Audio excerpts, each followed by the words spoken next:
Hey, hey, hey, what's up, everybody? It's happening. Listen, we got 50 people on here already, man. Almost 50. I Oh my guess gosh. 49, 50 people. How about that? Hey, everybody, welcome to the Stream Team chat tonight. Glad you guys are here. Hey, We're excited everyone. about this. How's it going? Welcome, welcome, welcome, welcome.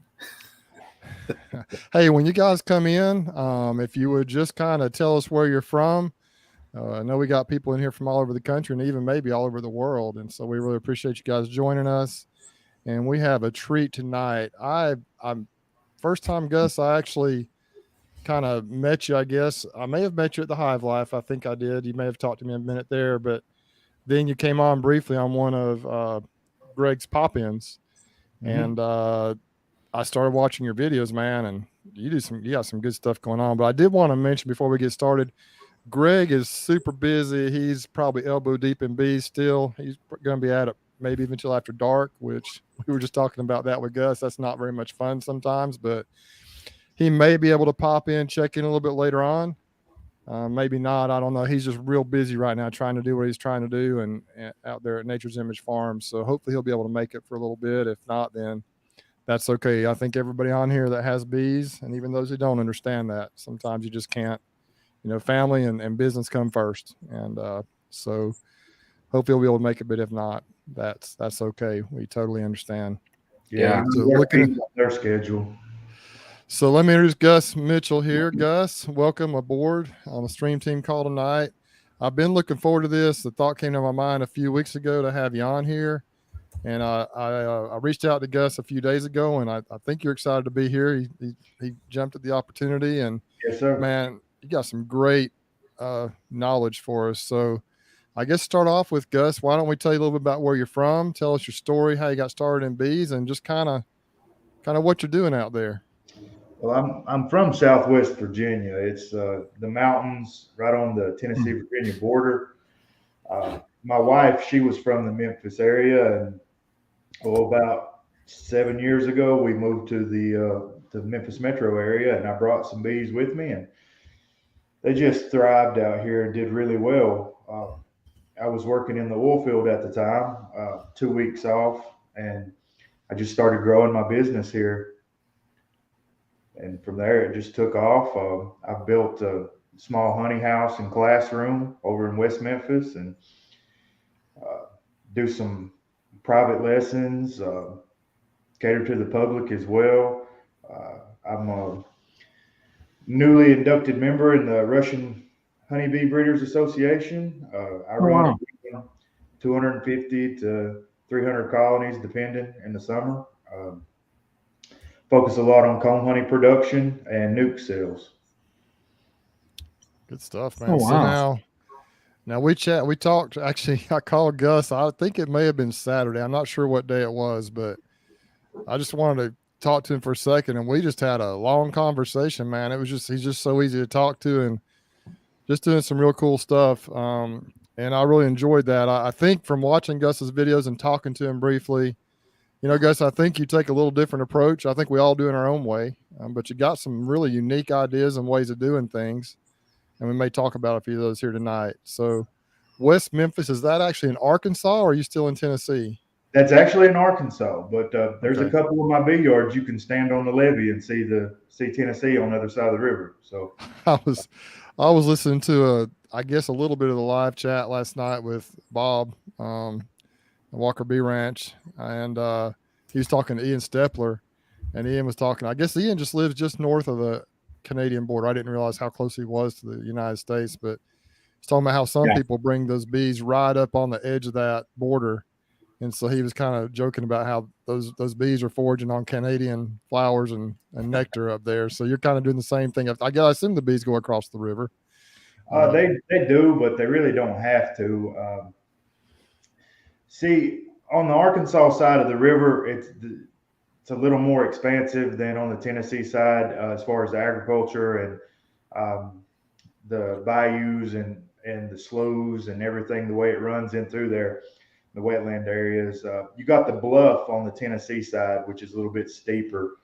So there are some really good areas on the Tennessee side of the river where you can make a lot of honey, especially Hmm. in the summer. But you tend to have smaller areas, and they tend to be farmed by one farmer. For me, it's important for me to get in a wetland area surrounded by as many different farmers as I can. These farmers are not all on the same schedule, so because they're not on the same schedule, my flow gets staggered because they have different planting times. On the Tennessee side, you tend to have like one farmer, he's doing all his planting at one time. So if you don't have a ton of bees on that crop during that time, you're going to miss a lot of opportunity, and it's going to be over in 6 weeks. But you can That's extend it interesting. on for 3 months if your farmers are staggered. That's That is interesting. Yeah, I've got my, I try to get my bees on cotton, and it's kind of like that same principle. You may have a really big cotton field, but they kind of stagger around a little bit. So if you got bees in a spot where there's several different farmers, or even the same farmer doing different fields, sometimes it's staggered some, and it Man, does. cotton can be rough. I really like cotton honey. It's a really light colored, very mild flavor honey. You can do a lot with it. It produces a really good crop. But I like to be near cotton, but not close to it. I need a good windbreak if I'm Oh yeah. anywhere near cotton, because you can get a lot of spray kill off cotton and put your bees in bad shape quick. So Yeah. Well, I've had pretty good luck with it. Down here, really, after about mid-June to late June, there's nothing else except for cotton for about 2 months, 3 months there, until about whenever the goldenrod kicks in, probably late August, early to mid-September. And sometimes the goldenrod, as you know, I think almost every some years is pretty good. Last year was good, some years is not, and so I haven't had too much issue with that. The farmers that I put it on are really pretty good. I haven't, as far as I know, I think the cotton's kind of saved my bees the last few years, so I hadn't had any issues with it. But I know there is that concern out there, and some people might have maybe had some bad experiences with it. yeah, man, they don't have to spray every year. You'll see the test guys out in the yard with their nets and stuff. They're checking everything, keep an eye. If they see anything they don't like, though, they're going to spray, and they don't care if your bees are up or not. But for the Yeah, most part, it's safer than people think. It's not like it was decades ago. Things have improved considerably. I I've think noticed a lot of difference in cotton myself. some of the cotton is more resistant to the diseases and pests, and so like you said, they don't have to. And the guy that I got him on now in Midland City, Alabama, he is really he loves to have the bees there. He's asked me what to do, how to, he's really concerned about the bees, and so I think he's going to do good. And they're sitting on 150 now. They hadn't, I think they haven't been planting yet. It's been rainy and windy and cold, and I mean they've got it plowed up, but they hadn't got it planted. So, but Mm-hmm. when that rolls around, that I think they're going to take care of them. I hope so anyway. But Cotton doesn't necessarily need bees, but when bees are on cotton, the boll, I don't know how many of our viewers know what a cotton boll looks like, but the boll actually is larger when honeybees work it and pollinate it. So they actually get more cotton per plant when the honeybees on there. yeah, Interesting. Mm-hmm. Well, we're still got some folks checking in here. So, Brian, why don't you tell us what you've been up to, man? We just dove right in with Gus. Tell us what you're doing, man. I tell you what, I've been busting apart my hive stands and building. So everybody knows I built them big, huge, massive hive stands that make it about impossible to work on them without bending over and killing your back. So I busted my front one apart, and I got 4 individual hive stands built out now, just cleaning up the apiary and getting ready. So I'm going to go. We had snow, so this past weekend and that. So I'm going to go this next weekend and get over there and clean up all the spots where I'm going to put all the stands and just get everything set, because I think looking at our weather trend, we're going to break 82 this weekend, Bruce. Oh, that's So awesome. yeah, I would bet like where our weather's been, because we're a roller coaster here.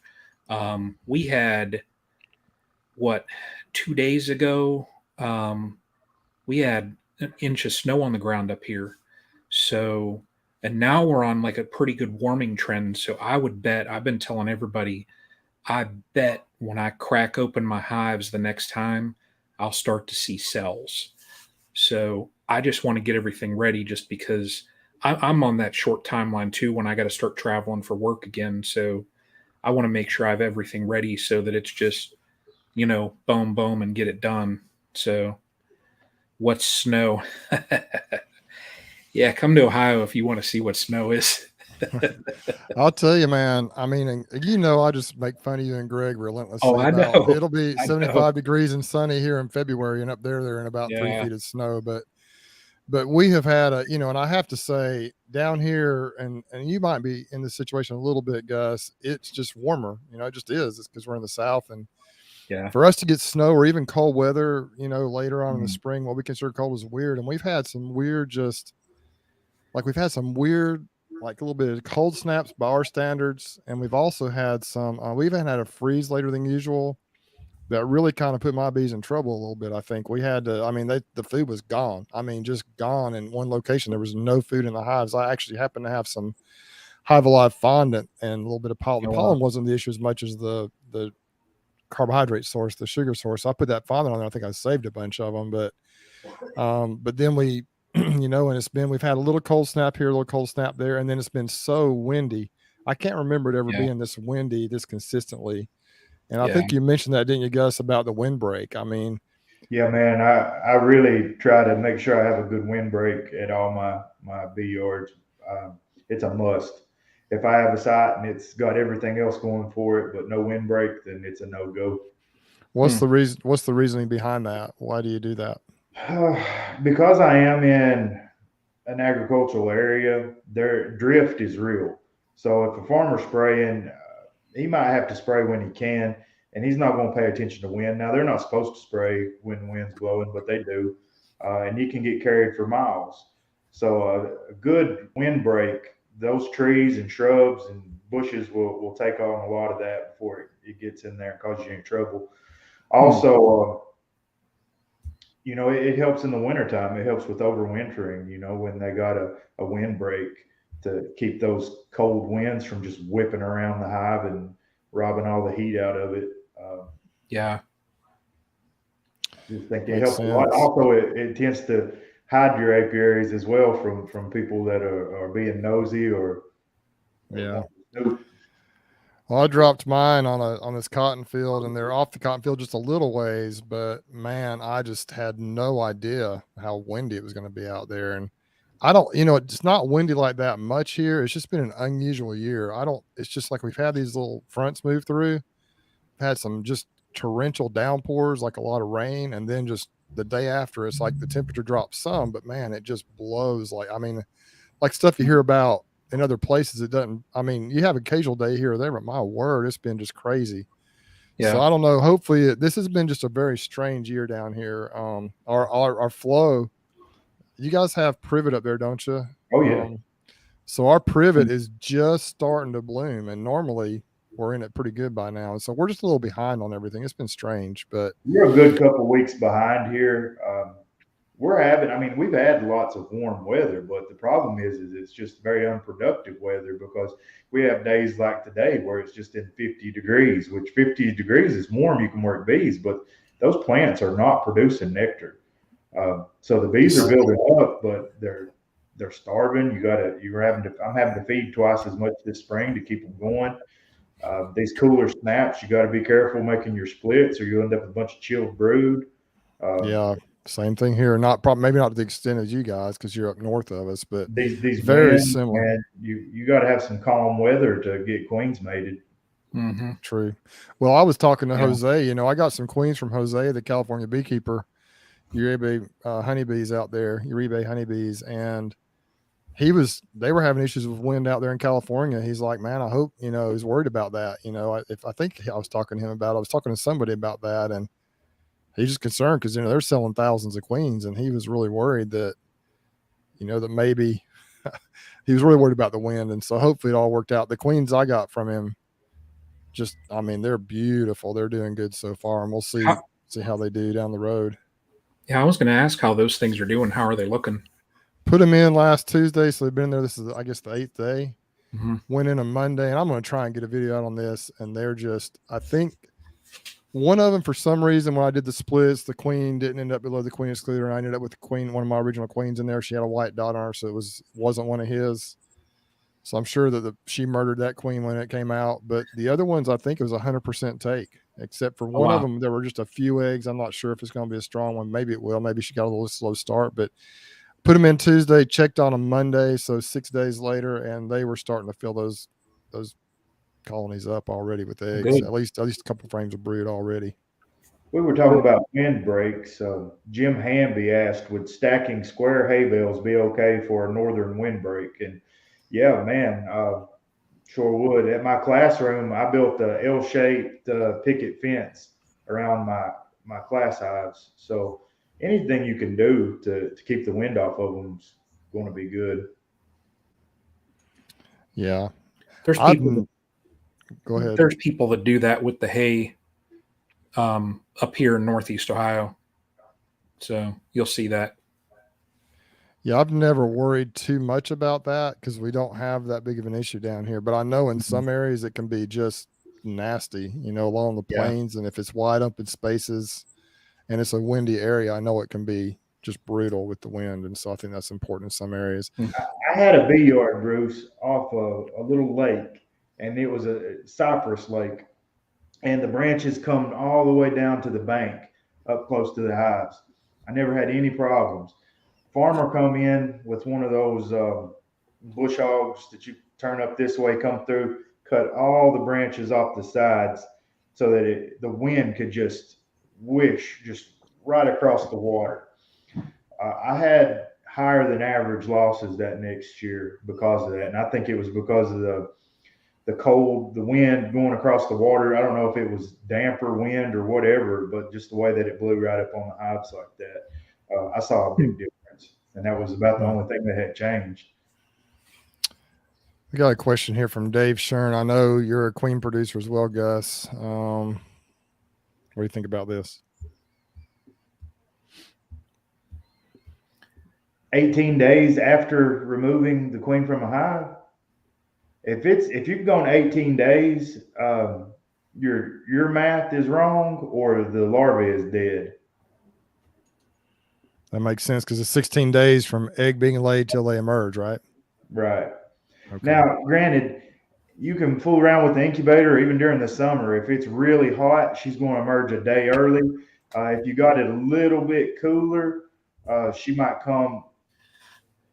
Really, I've never seen one come a day late. It's going to be on 16, but you can extend it out. But after 18 days, then there's a problem. I would go ahead and cut a couple of them open just to test and see what I had going on in there. Maybe your math was off, but that doesn't sound too good for you, man. Yeah, I just wondered. I didn't really know about that. I thought that maybe if it was a little bit cooler, maybe it would make a difference. But 2 days seems like that would be. Yeah. And I have had some before that they'll just stay in there. So I guess it's a dead larva in there. They just don't even tear them down or anything. Occasionally they'll just be a queen cell in there they don't get rid of. And sometimes I'll take my hive tool and take the corner off of them. It's just a dead larva in there. So that makes sense. Well, we talked a little bit. You kind of asked me what it was some of the topics I wanted to talk about. And I think a big topic right now down here in Alabama, we're probably approaching not the end, but getting closer to the end of our swarming season. In other areas of the country, it's just getting kicked off. And you had some interesting comments about swarming. And can you share some of those thoughts with me? A lot of people are like, they're wanting to catch swarms. I don't think it's necessarily a bad thing, but I know you've got a little different take on swarms. I think Cayman has a similar thought. And since I talked to you, I've been thinking a little bit more about that. It may be a little controversial, but tell me your thoughts on swarming. Yeah, man, it is controversial. And it seems like the most viewed videos on YouTube are swarm related. People love that content. People love the thought and the idea of free bees. For me, one of the best things that I ever did in my apiary was to stop using swarm cells to stop catching swarms and to really put the pressure on and start selecting for a lower swarm impulse. So for me, I feel like a lot of times in a backyard beekeeper's apiary, say they have 4 hives. Um, 2 or 3 of these hives, they may have 8 frames of brood and they're going good and they have not had any swarm preparation. One hive swarms at 4 or 5 frames of brood and they feel like they've lost a colony. So to offset that loss, they think, well, I need to split, and oftentimes they will split down, take the brood from their best hives, and use the queen cells from the swarming hive, and then they're just perpetuating that swarming genetic in their apiary. They're actively selecting now for a higher swarm impulse. What would have been a better option would to be crush down those swarm cells and then give a frame of larvae from your best colony to that hive that swarmed, and they will pull out another queen cell. And I feel like you're better off with those genetics because, I mean, do you want bees that are preparing to swarm at half capacity that your other bees are?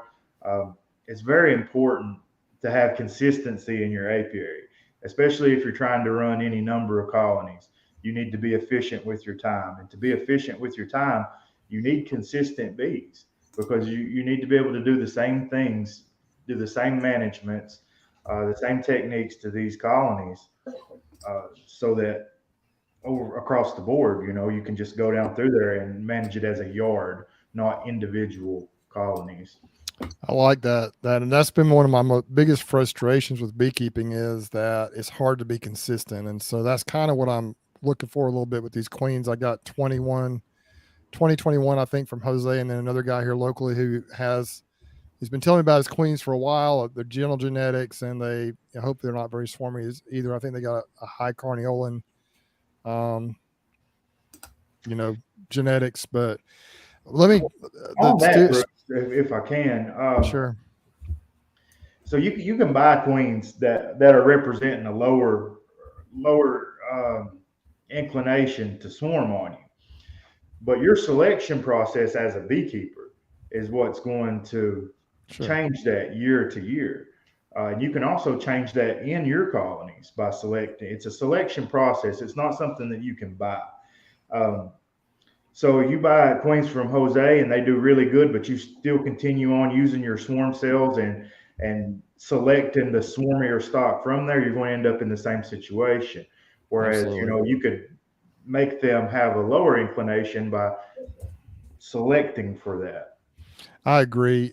One thing that Spirit of Toad says here, it's an old queen, and I think if in the spring when everything gets really good, I think occasionally that is the case. The prime swarms, but then I've had colonies that have swarmed and swarmed and swarmed and swarmed and swarmed. And, I had like 5 colonies in my backyard. I split everything down like in late February. Everything, all my backyard bees that were big enough, I split them down, and I put cells in there, and they did good. But I think I had 6 or 7.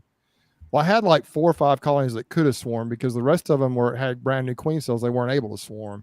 And I think I ended up with 8 or 10 swarms in my dang backyard. And I think they all came out of one of those hives, like opened it up and there were swarm cells everywhere. Exactly. And so I see what you're saying. I completely agree with that. And I think one of my things that I try to do is I do try to introduce some different genetics because I think that if I can, but I'm going to use these, I'm going to still selectively, as I go through these, I'm going to, if these bees from Jose and from Josh and anybody else, even the cells that I buy, or even my original bees, if it's got the genetics I want, I'm definitely going to try to be more selective and keep those. And try to kind of, I've never really thought about eliminating swarmy colonies before, but I think now I'm going to try to do that. I still catch a few swarms here or there, but man, it makes so much sense what you're telling me. It's a spectrum, I wanted to reach out real quick here to Jim Hamby. I really appreciate that, Jim. That super chat. It's a big deal to us. We put a lot of work into this, and I really appreciate that. And it just means a lot to me that you would give us that super chat. So there was another comment right below that super chat. Let me see if I can find it here. And you kind of mentioned this in a sense. Has anyone tried swapping queens to prevent swarms? That's kind of what you're doing when you're bringing that frame with those eggs or young larvae in it from a colony that you want the genetics in. That's Well, exactly what you're doing, because you're bringing your genetics that you want into that colony, and they'll dry out the queen cells. Is that what you're saying? yeah, Kinda? but I think they're going a different route. Like they're mentioning, can you replace the queen to prevent Yeah, this? yeah. And yes and no, but there's an easier way to do it. I mean, I really believe that every beekeeper should be a queen breeder and should have a selection process and should actively utilize that. Now, everybody doesn't want a bunch of bees, but your bees need to be split or they're going to swarm. So, what I recommend is that you split your bees and then you recombine them back together. So you're going to split your colonies before your honey flow, and you're going to get nucleus colonies off of these. And some of these queens are not going to make it back, and some are, and some are going to be better than what you already have. And you can take and pinch the old queen and combine that nuke back into that production colony, and then have a jam up honey season. Um, or the old queen may be better and you decide to let it roll with her. But the selection process should be there. Culling should be there. Nobody should be afraid to pinch a queen because they're not doing what you want. You know, in beekeeping now, there's so much of this Robin Hood beekeeping of robbing from the rich to give to the poor colonies, and all you're doing is making your problem last longer. Personally, I don't equalize. When I go through my colonies to split, I decide what I'm going to do on the weather. So right now it's not that cold. I can get away with it. I'd say I'm doing a 3 brood frame minimum. I go through that yard and I leave 3 brood frames in the bottom for the queen, and I give her empty combs. The rest, all the surplus brood goes up. I take that away. If they can't make a 3 brood frame minimum, that colony is dissolved. That queen is killed, and all the resources of that colony is dissolved away. Um, So when you move the brood up, is that for your splits? You're moving it above and exclude, yes, take so the what I bits do off? is I shake say it's in a two boxes now. I shake the bees from the. I don't look for the queen. I shake the bees from the comb. I find the combs that I want to leave situated in the bottom brood nest. I don't worry about all the bees crawling everywhere in the box. I situate that bottom brood nest the way I want. That's 3 brood frames, empty combs if I have them. If I don't, then foundation. And then I'm going to feed that parent colony. Any food frames are going to go up with brood frames. And these are the ones that I will use. I shake the bees off of them. I put an excluder on. Then I put them in that top deep. The bees will come back up. The nurse bees will come back up. This allows me to make splits in the same yard without having to move them.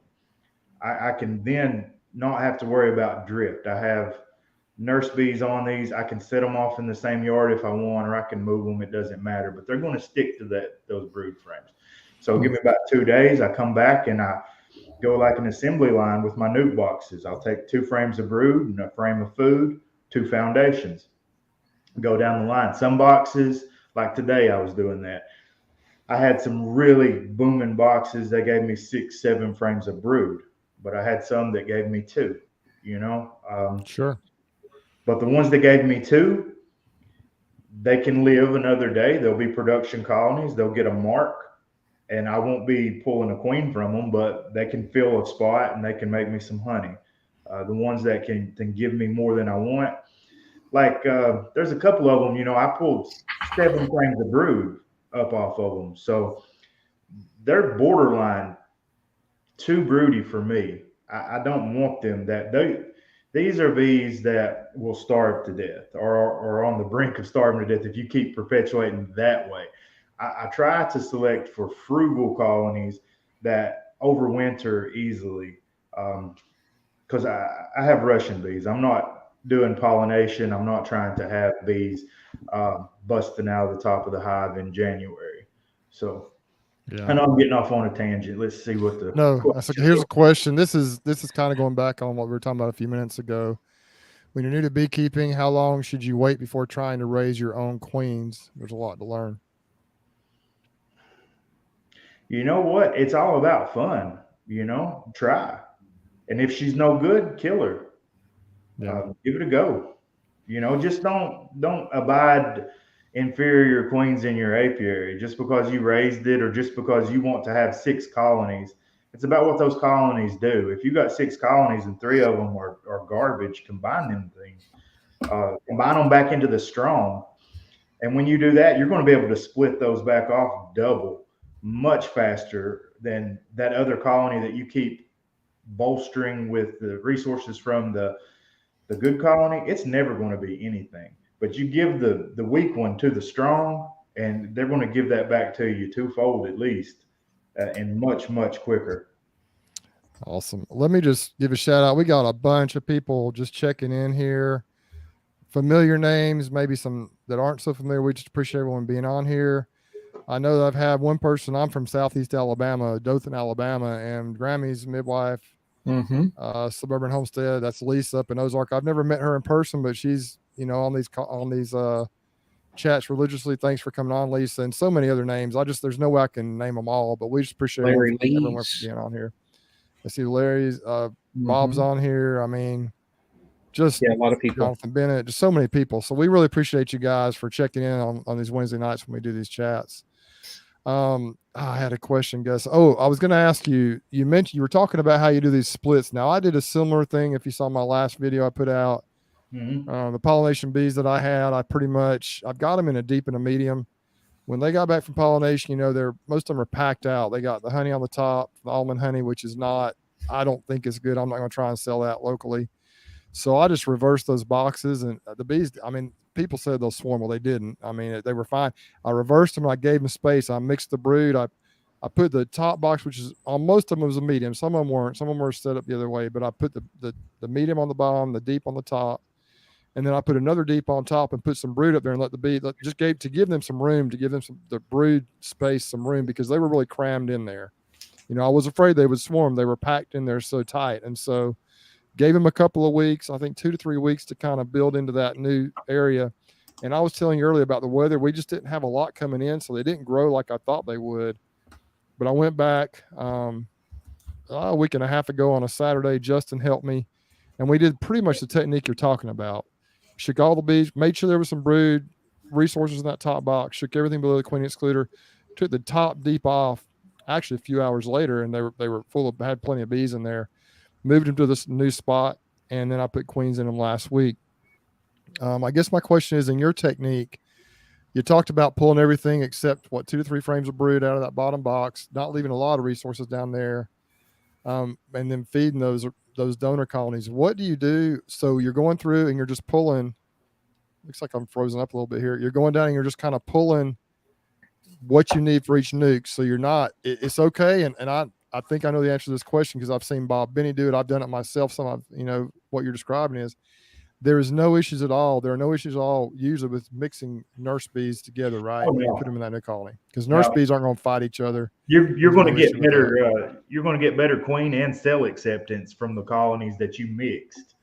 The ones that are predominantly the same bees from the same colony, those are the ones that want to build a cell. They want their own genetics, and they give you more trouble.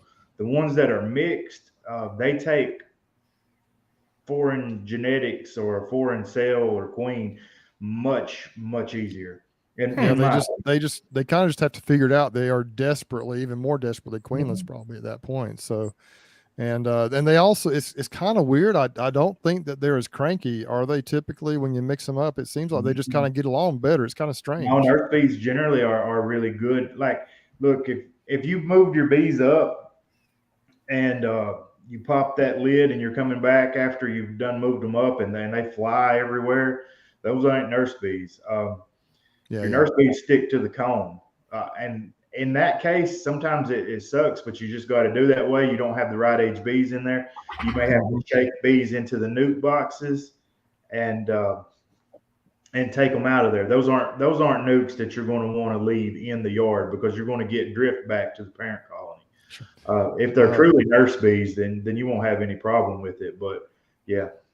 We got someone from your neck of the woods. Put him in the box right here. Looks like he's from Memphis, or they're from Memphis here, so not far from you there.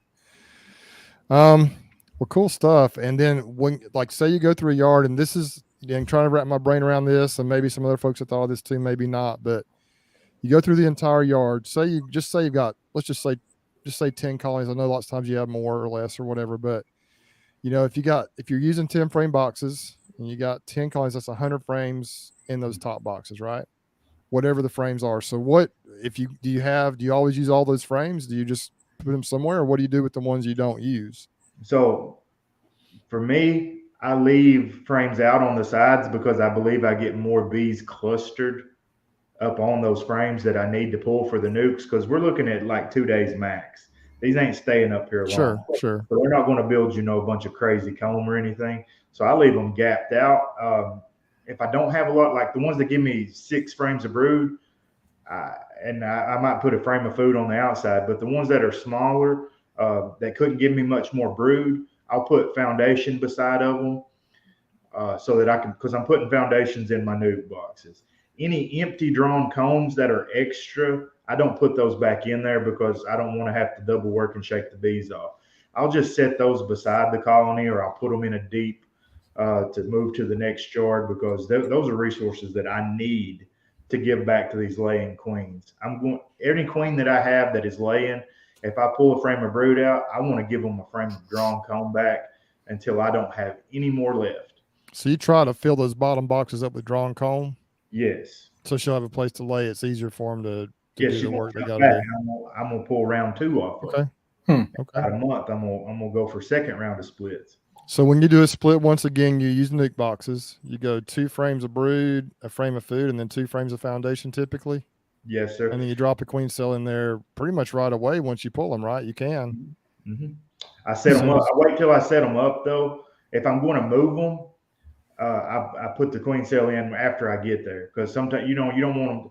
They're not propolized together. They're still loose in there, and sometimes that cell can get jostled and fall in transit. Makes sense. All right, man, this is some good stuff already. We just dove right in, dude.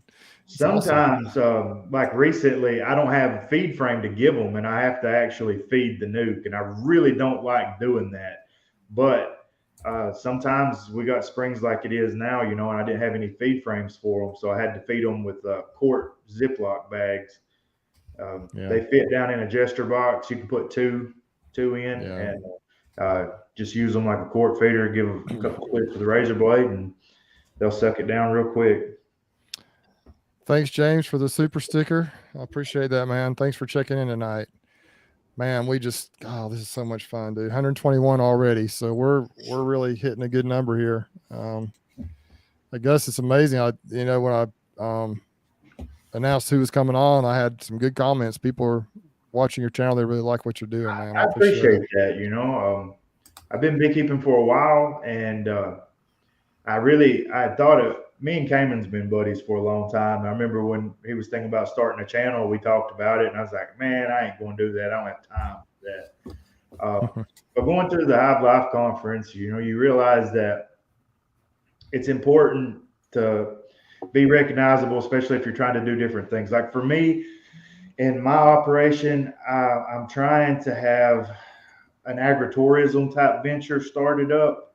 On my honey house, I have a screened in classroom to the side. It's screened in. I have gloves in the wall. I do beekeeping classes there, but I also want the public, just the general public, to come and see stress-free, walk in a screened room, not have to suit up, and be able to experience the bees. So that's very cool. In order for this to work, I felt like I need to be recognizable. If I want to do classes and things, then I need to make a YouTube channel, because who wants to come and pay for a class from me if they don't know who I am and what I'm about? Mm-hmm. Absolutely. So I just jumped into it. I really, a couple of I've had some awesome guests on this stream team chat, but one of my other ones I really enjoyed was having Craig Branch. I'm not sure if you met Craig or not, but he reminds me a lot of you. He does things, his way. You do things yours, but a similar type, setup, just a, kind of a, 200, 300 type colony operation, but just doing it and really trying to do it right. Really good at explaining what you're doing. I appreciate that.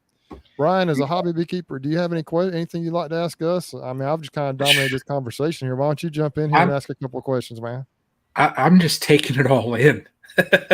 Listen, I mean, already we've been going for 42 minutes. Does it seem about 42 minutes? And Gus, that's what we joke about, man. We're going to say we're going to do an hour and a half. And the next thing you know, it's 2 hours and 45 minutes. It just goes so fast, man. So, Tony, for me, he asked, first year grafting, do you prefer queen castles or styrofoam mini mating nukes? I have never used mini mating nukes.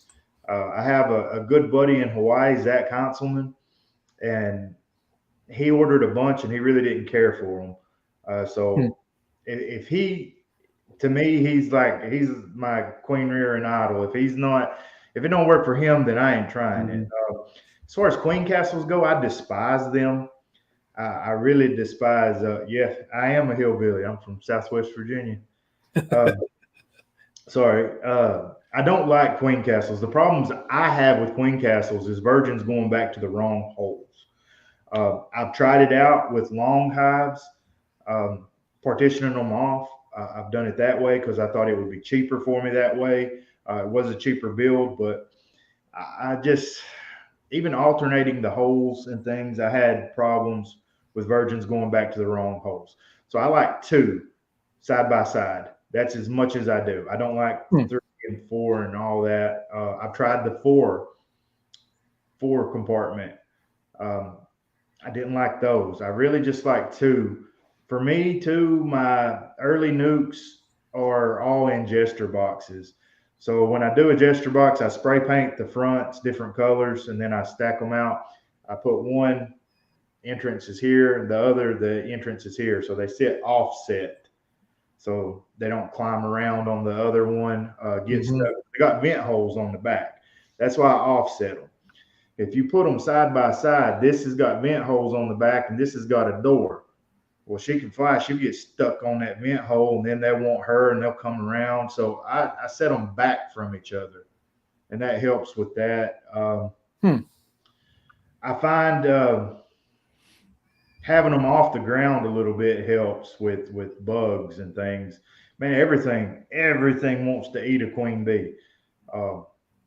So anything you can do with that, any indicators, little trees and things, but I prefer either jester boxes or resource colonies. I still use a lot of resource colonies, which are divided deeps.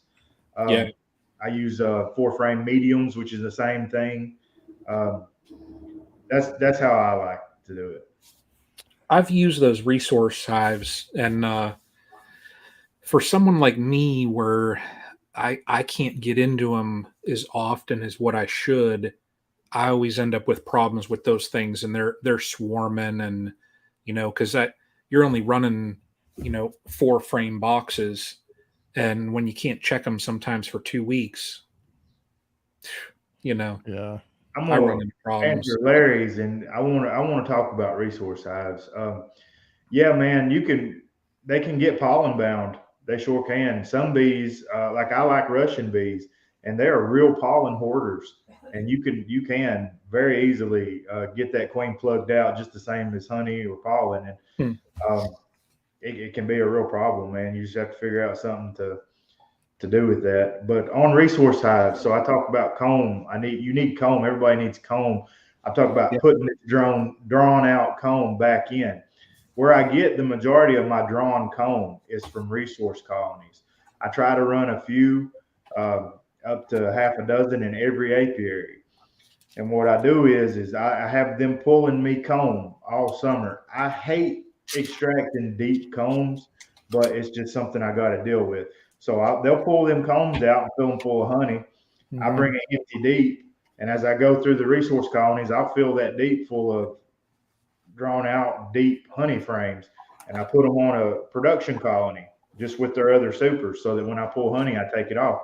But I always have foundation out there, and I'm giving them foundation all the time.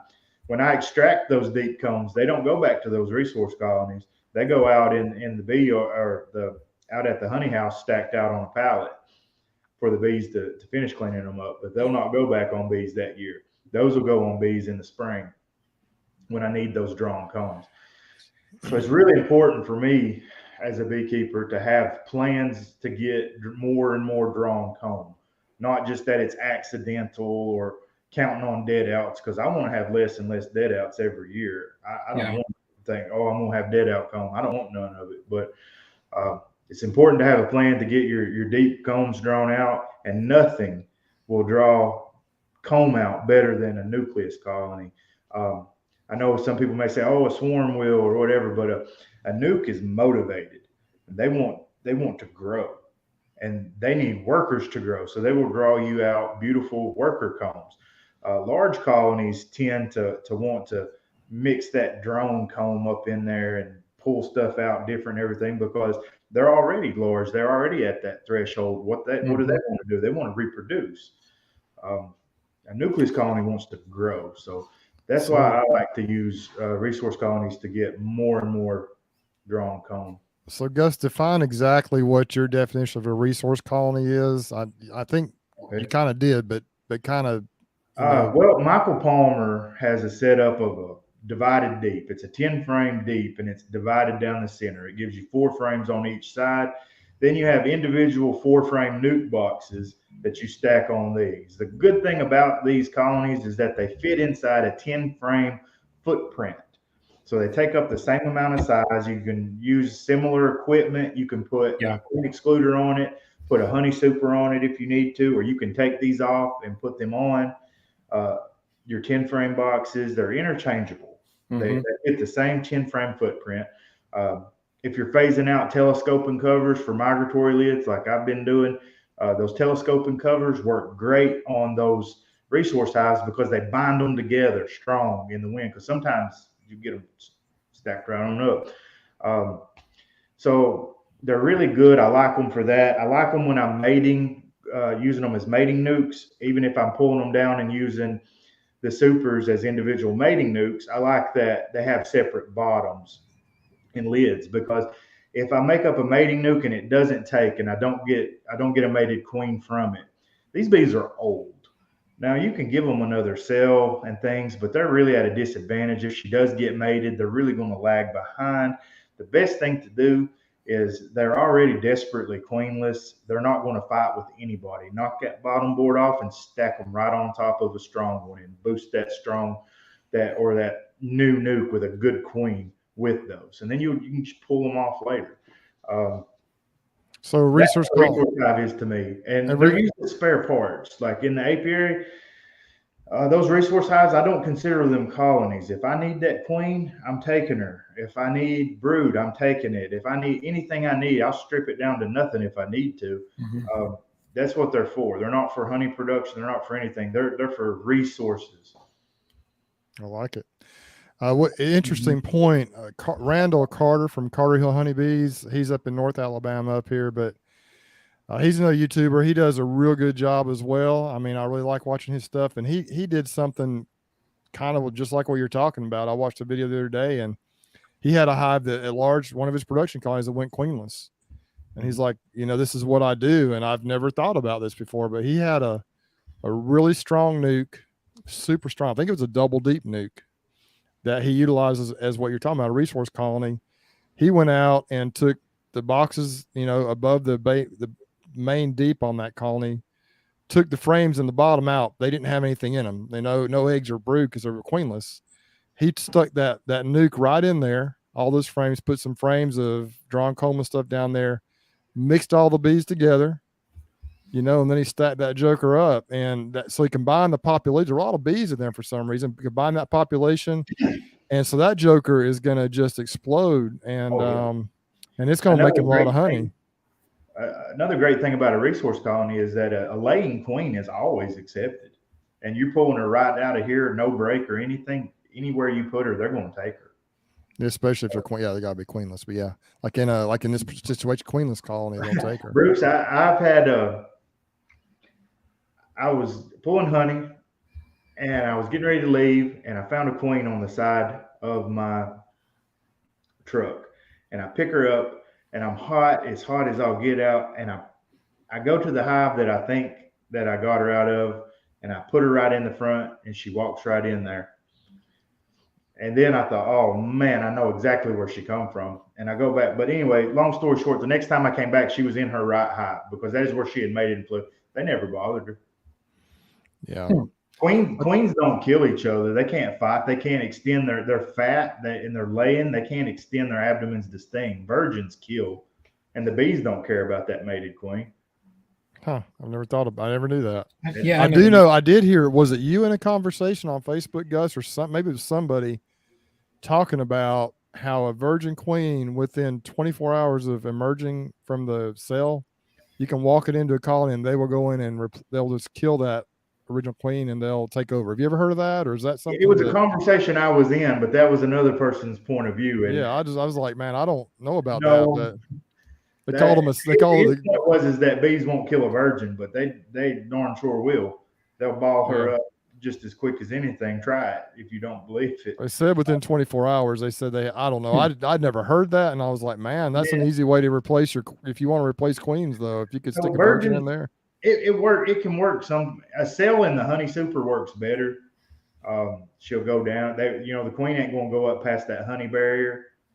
Really to bother, and the bees ain't really going to bother it. They'll finish it, and it works so. It's not a great method really, but it works so.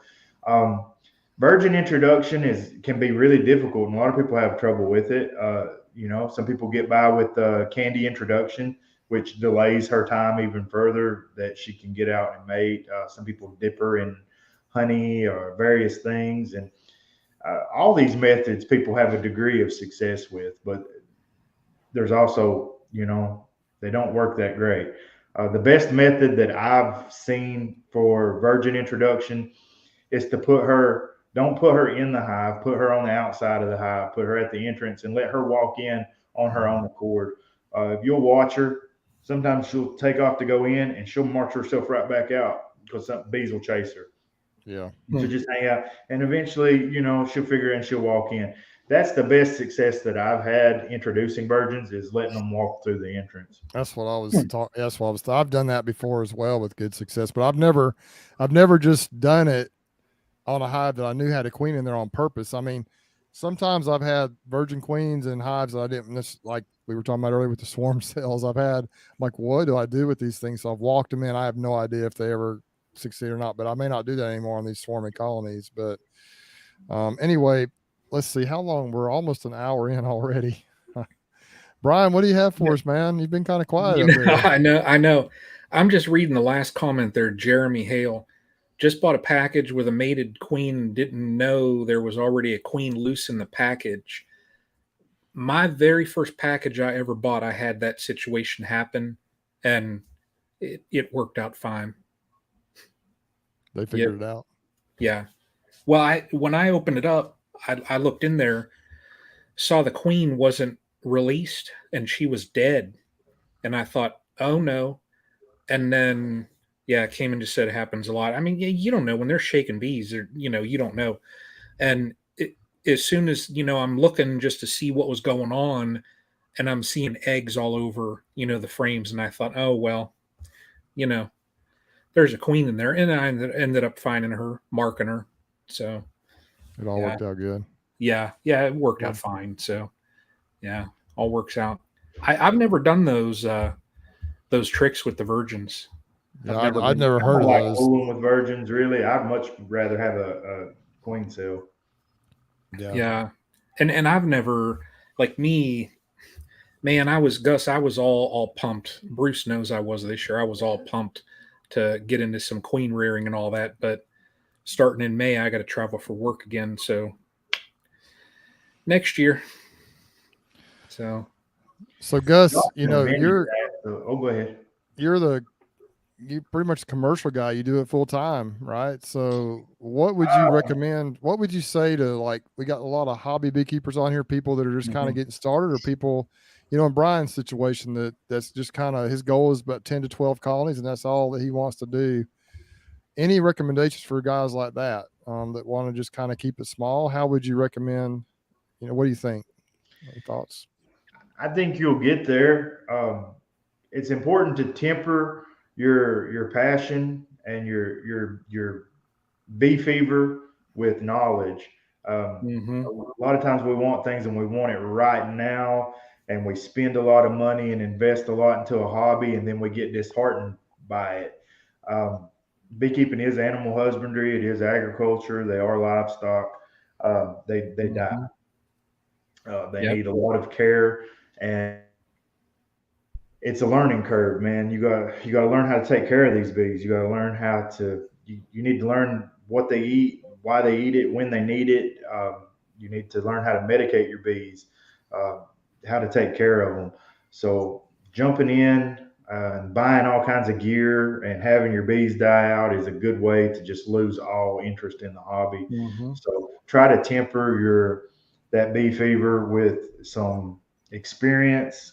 I know you want 20 hives and want them right now, but temper it a little bit. And when you're able to make that number of colonies from the bees that you have, then you have the appropriate amount of experience to maintain those colonies, in my opinion. So um, I sell bees, but I recommend that you buy equipment and not bees. Yeah. Hey, we got a text from Greg. It sounds like he's not going to make it on the night. He's just having an adventure, as it always is, on the Knee deep homestead in with the mud. bees. He's knee deep in mud out there, having to walk it in or whatever. But Yeah. anyway, so he's having some issues, so he's not going to make it on tonight. I hate that for Greg. We were looking forward to having him check in, but those things happen. We all know that. Yeah. One thing, Gus, that I have a friend of mine, actually my quote unquote commercial mentor, Davis, the guy that's kind of helped hook me in with some of this pollination stuff I'm trying to do. He made a statement a while back to another guy that we were he just kind of taught me this principle that, you buy your equipment, but you earn your bees. If that makes sense. Like, there are people that want to get into beekeeping and they just go out and they buy like 30 colonies, but they've never put a bee in a beehive before. And on rare occasion, you'll have someone that has success with that. But most people just, it's really, you just can't do that. You got to start off with a low number, like what you just talked about, and build them like you said, build it slow as you're able to care for those colonies, split them yourself, and just you earn your bees, so to speak. Beekeeping is one of the few hobbies that can actually sustain itself. It can pay for itself if you let it, but you have to, you got to temper that want with what you got there. But within a few years, you can be replacing your own colonies, your own dead outs, maybe sell a nuke or two to a beginner or someone else in the club or what have you, recoup your expenses for some supers and things, Absolutely. And this is LaGrange bees. I think this has happened to a lot of people.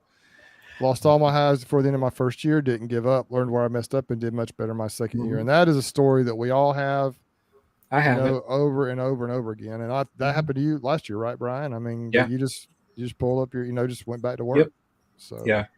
So this one fella said that he has champagne taste and Bud Light pockets. Man, I think bee clubs are great. They can stress you out if you let them, but for the most part, bee clubs are great. I recommend that you join a bee club and that y'all order equipment together. You can get way better deals buying in bulk and divvying it up amongst the club. I know it can be a hassle sometimes trying to get the money and everything that way with multiple people, but really you're going to get much better equipment at way better prices. You're probably, you can get 2 for 1 in a lot of cases. Speaking of that, I almost can't make myself buy stuff unless it's by the pallet now. So like here's a Premier Foundation frame right here. And I bought this from Jeff, and I bought a pallet of those jokers, and I'm trying to figure out how I can get someone else, because I just didn't want, it's just a much better deal when you buy things in bulk like that. And I'm putting them together myself, but I've never done that before either. I usually just buy stuff put together. Historically I've used a lot of just the single piece plastic frames. I'm trying the Premier stuff this year. It really is. It smells great. So far I'm impressed with it. I've got a few of them in colonies and they're drawing it out, but like I say, our flow has been so pathetic so far. They hadn't done a lot, but it's kicking in now, so we'll see how they do. But I did we're going to do this is a unique thing. I know in the past we've had Rob from Laura Bees. We've given away some stuff from Laura Bees, but I've got I put in an order from John at Hillco, John Hill, and his company. He's just really concerned about quality products, and anything over $100 is free shipping. He's doing that to compete with the bigger companies, and he sent me a couple of hive tools along with that order. Brand new hive tool right here. It's one of the ones with the hook on the end. And I've never used these. I typically just use the traditional one without the hook on it. That's what I prefer more than the J hook. I just like it better. And so, but I actually started using that Joker now. I just really like it. And so I want to give this away. He sent me this and I've already got one. So I want to give this away to someone. So Brian is going to spin the wheel now. Brian, tell them the rules on this thing and how we're going to make sure we get it to you. Yep. All right. So what Bruce is going to need is whoever wins it. I mean, of course, you got to be a beekeeper, but make sure you have your email address on your about page. If there's those, I know in some of these giveaways that say, well, I don't have a YouTube channel. Well, you're on YouTube now, so it's all connected to Google and whatever. But just make sure that you have an email address that can be verified. With a lot of people in here, just want to make sure that who wins it does get the hive tool. Also, I'll take basically when you comment, make sure that you throw a comment in there. So if you want to be in this drawing, just start commenting and just say hive tool awesome. Brian's great. Just anything like that. Just comment, and I'll go ahead and just copy the names, throw it on the wheel. So in the next, say 3 minutes, just comment, whatever you want to type in, numbers or whatever it is, throw some comments in there. That way you'll be on the wheel. Just put hive tool. If you want to be in the drawing for this, just put hive tool in the comments. Yeah. And we'll do that. We'll talk for the next maybe 3 to 5 minutes, right, Brian? And yep. Then we'll spin it. But make sure you have a way for us to get a hold of you. I have to be able to email you or get your address and get in contact with you. And you have to be in the United States. It has to be someone here in the US. I'm sorry about that, but yeah, I'm just going to send this to you. So you need to be in the US. I need to be able to send it to you easily in the US, unfortunately. Yeah. So, all right. Well, that's the rules. Yeah. Hey, let's get back. Go ahead. Bruce, I actually have something to say. I've been quiet. I do have to say, what you're saying about earning the bees, I 100% agree with that, because this year for me, I'm going into this will be my 6th season, and my first, what's that? Bruce is great. Brian hive tool. Okay. Oh, Brian. Okay. Brian is the best hive tool. It says. Right. Brian, you're right. But this year here is the first kind of year where I feel almost a little bit comfortable. You kind of know, I've learned when the flows start, and I've learned all of that. So what you say, about the animal husbandry of beekeeping and all that, I agree 100%. It just, if you jump into it and you're spending however much money and you go and buy, whatever, 30 nukes from somebody and you've never touched bees before, that's.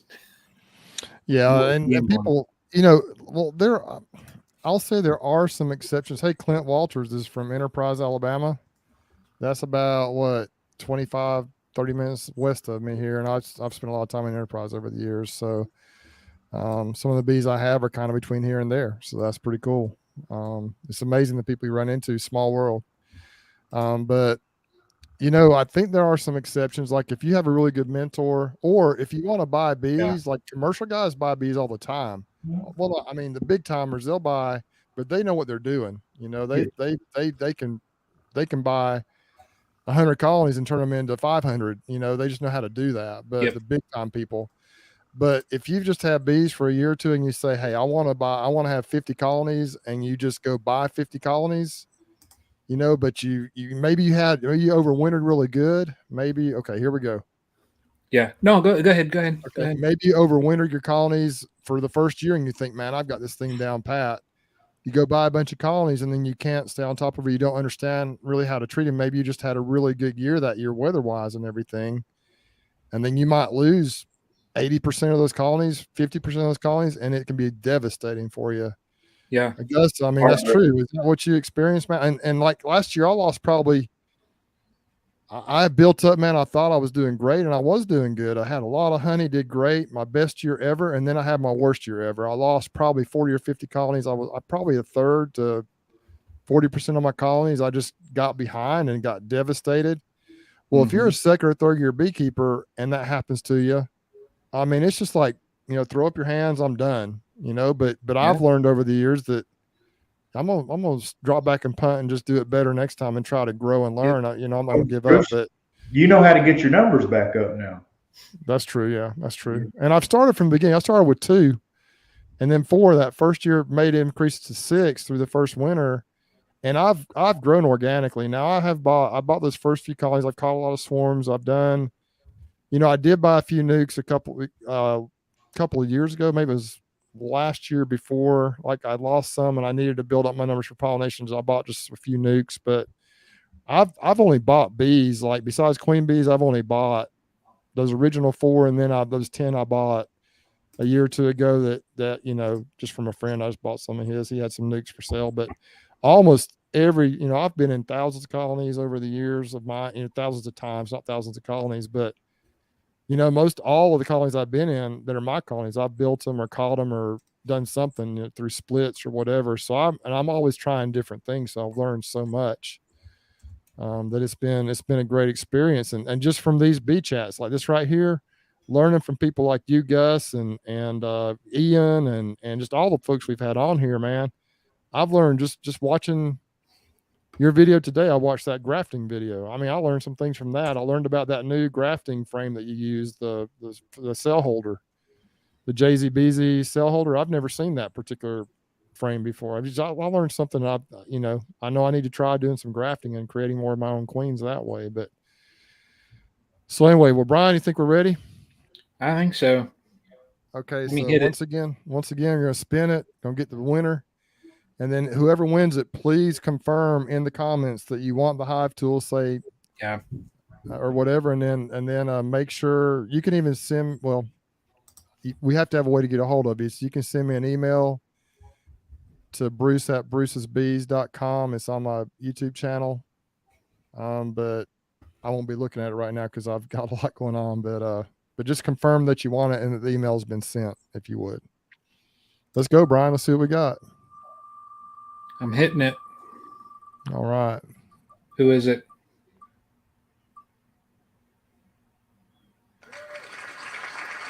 David Wisenhunt. All right, David, man, if you want this thing, just confirm it. Shoot me an email and confirm that you want it and that you've sent the email in the comments here, and then we'll get it out to you. And when I get your email later on, either tomorrow or later tonight or tomorrow, I'll send you an email and get your address and information. All right, back to bees. Someone asked earlier, this is a very critical thing, I guess. Someone asked about mite control. Tell us about what your thought. Well, I guess let me ask it this way, and I know mites will be in this question. Tell me what it takes to have bees that survive. Tell me what it takes to help your bees survive. And I think that Cayman's on it with the great queens, dead mites, proper nutrition. But what is your formula for keeping bees alive?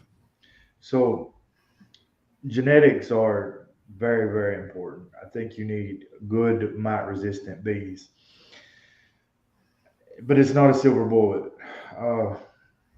You need to have some kind of treatment plan. I think that amitraz based miticides work best, honestly. Oxalic acid works to a degree. I think it works really well in combination with Apivar to run as a cleanup cycle. But I think to get to the point, you're going to have to run some treatment free. I was treatment free for like 7 years. Uh, and when I got more serious with my bees, I was averaging around, I don't know, like 35% loss, which is very good for a treatment-free beekeeper. Um, but I decided to start treating, and I treat once annually, and I stay around 12% loss in a good year, 12, 15%. Sometimes you have external factors that up it, but for the most part, I think genetics are extremely important, and having a good mite treatment cycle. I like Russian honeybees. I think Russian bees exhibit a lot of mite resistance. It's a Mhm. program. It's one of the very few breeding programs in the United States, anyway, that is a real program. Um, Most of your guys, they say, "Oh, I have such and such breed. I have XYZ type of bee, and that's what I raise." And they're one breeder with a couple hundred hives if you're lucky. Most of them probably have a lot less than that. Some of them may have a lot more, but you can't You- operate a breeding program with that few colonies. So the USDA introduced they broke everything down into 18 lines from what they imported from Russia. I think right now we're running 16 lines. We've lost two of those, but Hmm. they developed it. They sent these bees out to the charter members of the Russian Honeybee Breeders Association, um, and then they helped create an association that could steward these bees, and that's still going today. The only comparable thing right now is Dr. Harbaugh's program, where he has a cooperative program with VSH Queens. I think Fort Stevens is part of that. hmm.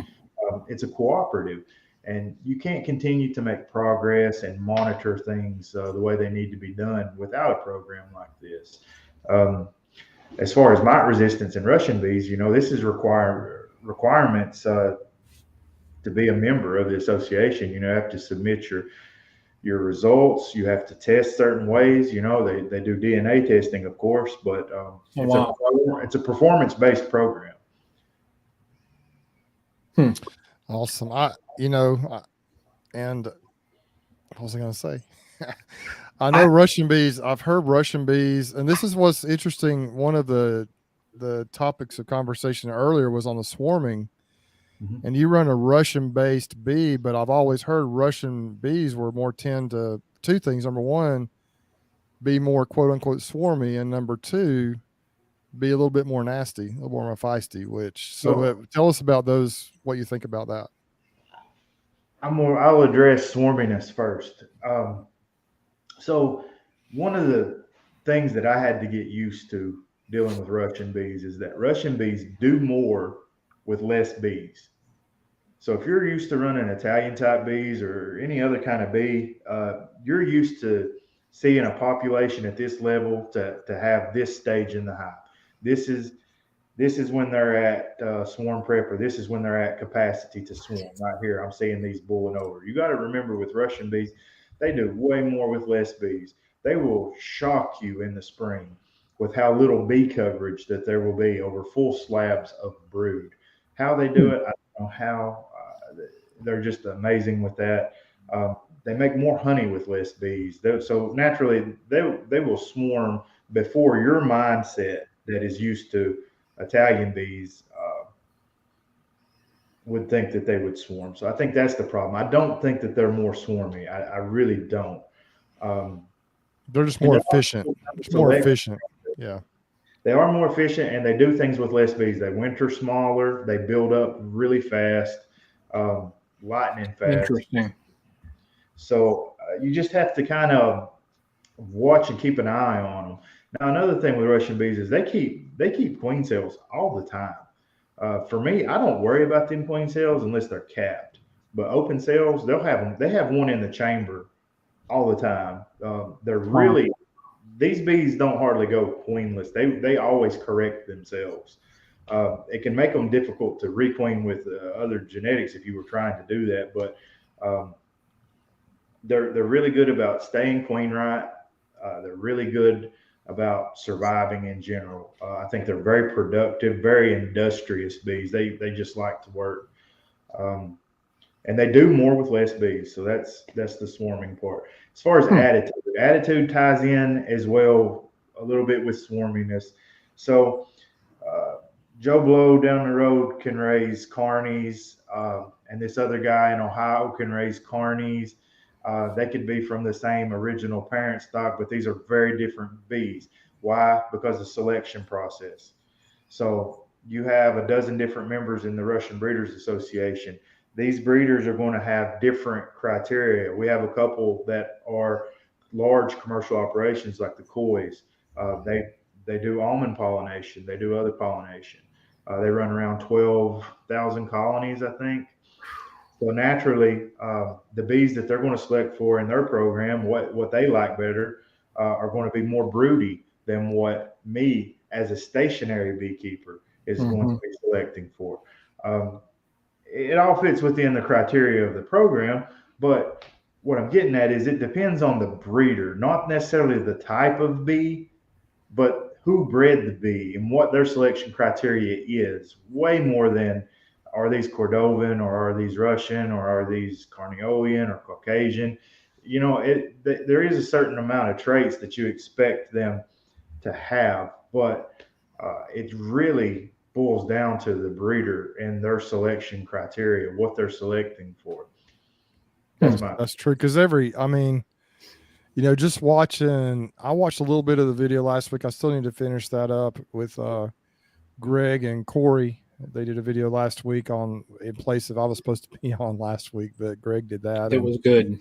And but then and talking with Jose and even my buddy Josh down here across, they are always working on trying to have better genetic traits as far as like all the things you've mentioned. And and I think Corey talked about this a little bit in that there's no such thing as a perfect bee. There's always trade-offs. Like, there's no such thing as ideal or perfection. It's just trade-offs. And so you may have all the right genetics you want, except they might be a little more feisty. You know what I mean? Or whatever. They may make a lot of honey, but they may not. There's different things. And so the goal, I think, in all breeders, I'm sure yourself included, is to optimize the traits that you want in your bees. And that's what everybody's trying to do. And so I have guys ask me why, when they ask me, what am I selecting for? And I never say gentleness because it's a given. For me, nobody wants unworkable bees, but it's not on the top of my list because that's just kind of a given thing. You got to have workable bees. And it's so hard to set traits, guys. It's not something that you can say, I want this and this and this and this, and I'm going to have it all together in one bee. It's really hard to have your cake and eat it too with the bees. So for me, the number one most important trait is mite resistance and survivability. Bees that can tolerate viral loads and tolerate mites. So that's number one. And second for me would be honey production. And then I really prefer gummy bees, what I call gummy bees. I like a lot of propolis use because I think propolis use is something that has been selected out of bees for a long time by commercial beekeepers just because it was inconvenient. But I think that's been a detriment to honeybees. There's lots of studies looking into it, and some have results available now. But propolis use, I think it has something to do with how they tolerate viruses. It's antimicrobial, antifungal, antiviral, all kinds of stuff. It's really crucial to hive health. So I select for heavy propolis use, and it also really impacts hive beetle population because my bees corral them up. I got inspected by the Arkansas State Inspector the other day to get my health certificate. And he wanted to know what I was using to kill beetles because he hadn't saw any beetles. And at this point, he'd been through 50 colonies. So it's just heavy propolis use. I have one of mine specifically that you can see when you open it up as compared to the others, that there's probably 2 times the amount of propolis. Mm-hmm. Are they healthier? They're a good sized colony. Yeah. Yeah. How about mite loads and things? I got to do my washes yet. But Yeah, you guys up north, they're just coming out of winter, man. yeah, They're just Oh, starting to get in their hives. So yeah, poor Brian, man, he'll go in there and then like they'll have 2 weeks of ice on the ground. It's like, Gus, daggone, man. Gus, we had snow 2 days ago. yeah. Leave them alone. Leave them alone. But I really like propolis in the bees. I think it's just it's really important. I'm really starting to see some results from selecting from that. I've been taking a lot of pictures and sending to a buddy of mine that way, but I'm starting to see some, I mean, just crazy amounts of propolis in some of these colonies. Yeah. So it just tickles me pink when I see that. Hey, real quick, I think David Wisenhunt is trying. He says my email address doesn't work. Let me just. It's just Bruce at brucesbees.com. I typed it in earlier. I typed it in wrong. It's Bruce at brucesbees, BRUCES bees.com. Maybe Brian, you could put that in the comments for him. For some reason, mine didn't go through right.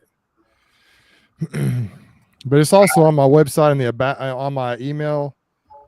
Under the about section, that email address is on there as well. So if you have a hard time getting on it, there it is right there, Bruce at brucesbees.com. Sometimes people leave the S out on the Bruce, the second Bruce, and that'll mess you up. But man, cool. Carl Sledge said if you lived in Russia, you'd be tough too. You know, one thing about Russian honeybees that I don't like is their name. They're from the Primorsky region, but these bees are an accumulation of bees from Ukraine, Armenia, Macedonia, outlying areas near Russia where they pulled people in and sent them to the Primorsky region to cultivate that area. And they brought their bees with them. That part of the country is like right at Korea. It's really close to some Asian countries. And because of that, these bees have been experiencing varroa mites for way longer than any other type of European honeybee. But they have some Russian steppe bee in them, but they also have you know, the European black bee, you know, Mellifera mellifera. They have the Armenian honeybee, Carpathian, and oh Lord, all kinds of stuff. I was just reading a very interesting study on it, but they're fascinating bees. And oh yeah, Caucasian, of course. Yeah, they have a considerable amount of Caucasian in them, which are very trendy right now. So yeah. And the interesting thing about Caucasian bees is they're really super dark. I mean, they're just almost black, completely black. But it's kind of interesting to me on that. So good. So we've talked about survivability. You think mite resistance is important. What else did you mention? We talked about a couple things. What about supplements? When you start trying to keep bees for a profit, you got to cut out things like this. Some things work and they're beneficial to a colony, but not beneficial enough to spend that money. For instance, like Honeybee Healthy. I think Honeybee Healthy works. I don't think it's snake oil. I think it's a great stimulant. It gets the bees going and consuming feed and really moving things around and doing well. Is it worth the cost into my operation? I don't think that it is. Some of these other type supplements and things like that, I'm sure some of them work really well. I don't need them. Because I live in West Tennessee, we have pollen 12 months of the year. I mean, it is insane the amount of pollen here. We always have pollen. So I don't feed pollen patties because I don't need to. Someone asked earlier in the video about pollen hoarding and getting packed out. There's never a time in the year that I don't see some pollen stores in my colony. So it's not something I have to worry about. I do supplemental feeding because I run single brood chambers.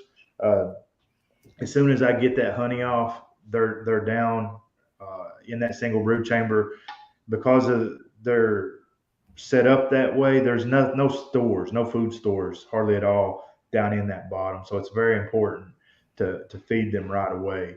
Then I also like to continue to feed them through October, not to put weight on them because I get a pretty good smart weed flow that they could put on weight, but It's to extend her laying period, because Okay. she will shut down. A queen will shut down when there's no flow, or even if there's too much coming in this way and she gets packed out and there's nothing that way. So you want a slow trickle flow to keep her tail in a cell so that she keeps laying, and you have a larger winter population to make it through to the spring. You know what's in? Go ahead. Oh, Brian. go ahead, Bruce. You know what's interesting is that last year I've never thought I've learned a lot. Last year when I lost all those colonies, I've always been like a sponge when it comes to beekeeping, and I've tried a lot of things that work. I've tried a lot of things that didn't work. I've tried a lot of things that weren't really necessary. For example, I bought a bunch of Apple May hives, which is not necessary, but just for fun, just my hobby bee yard back here in the backyard. They look a lot better than my other colonies. But my buddy Tyler, one of the commercial guys that we kind of partner up with for the pollination stuff, he and his outfit are the ones we actually kind of tag along with when we go to California. He was putting pictures on Instagram, on social media last, I think, September, about just he's breaking out splits.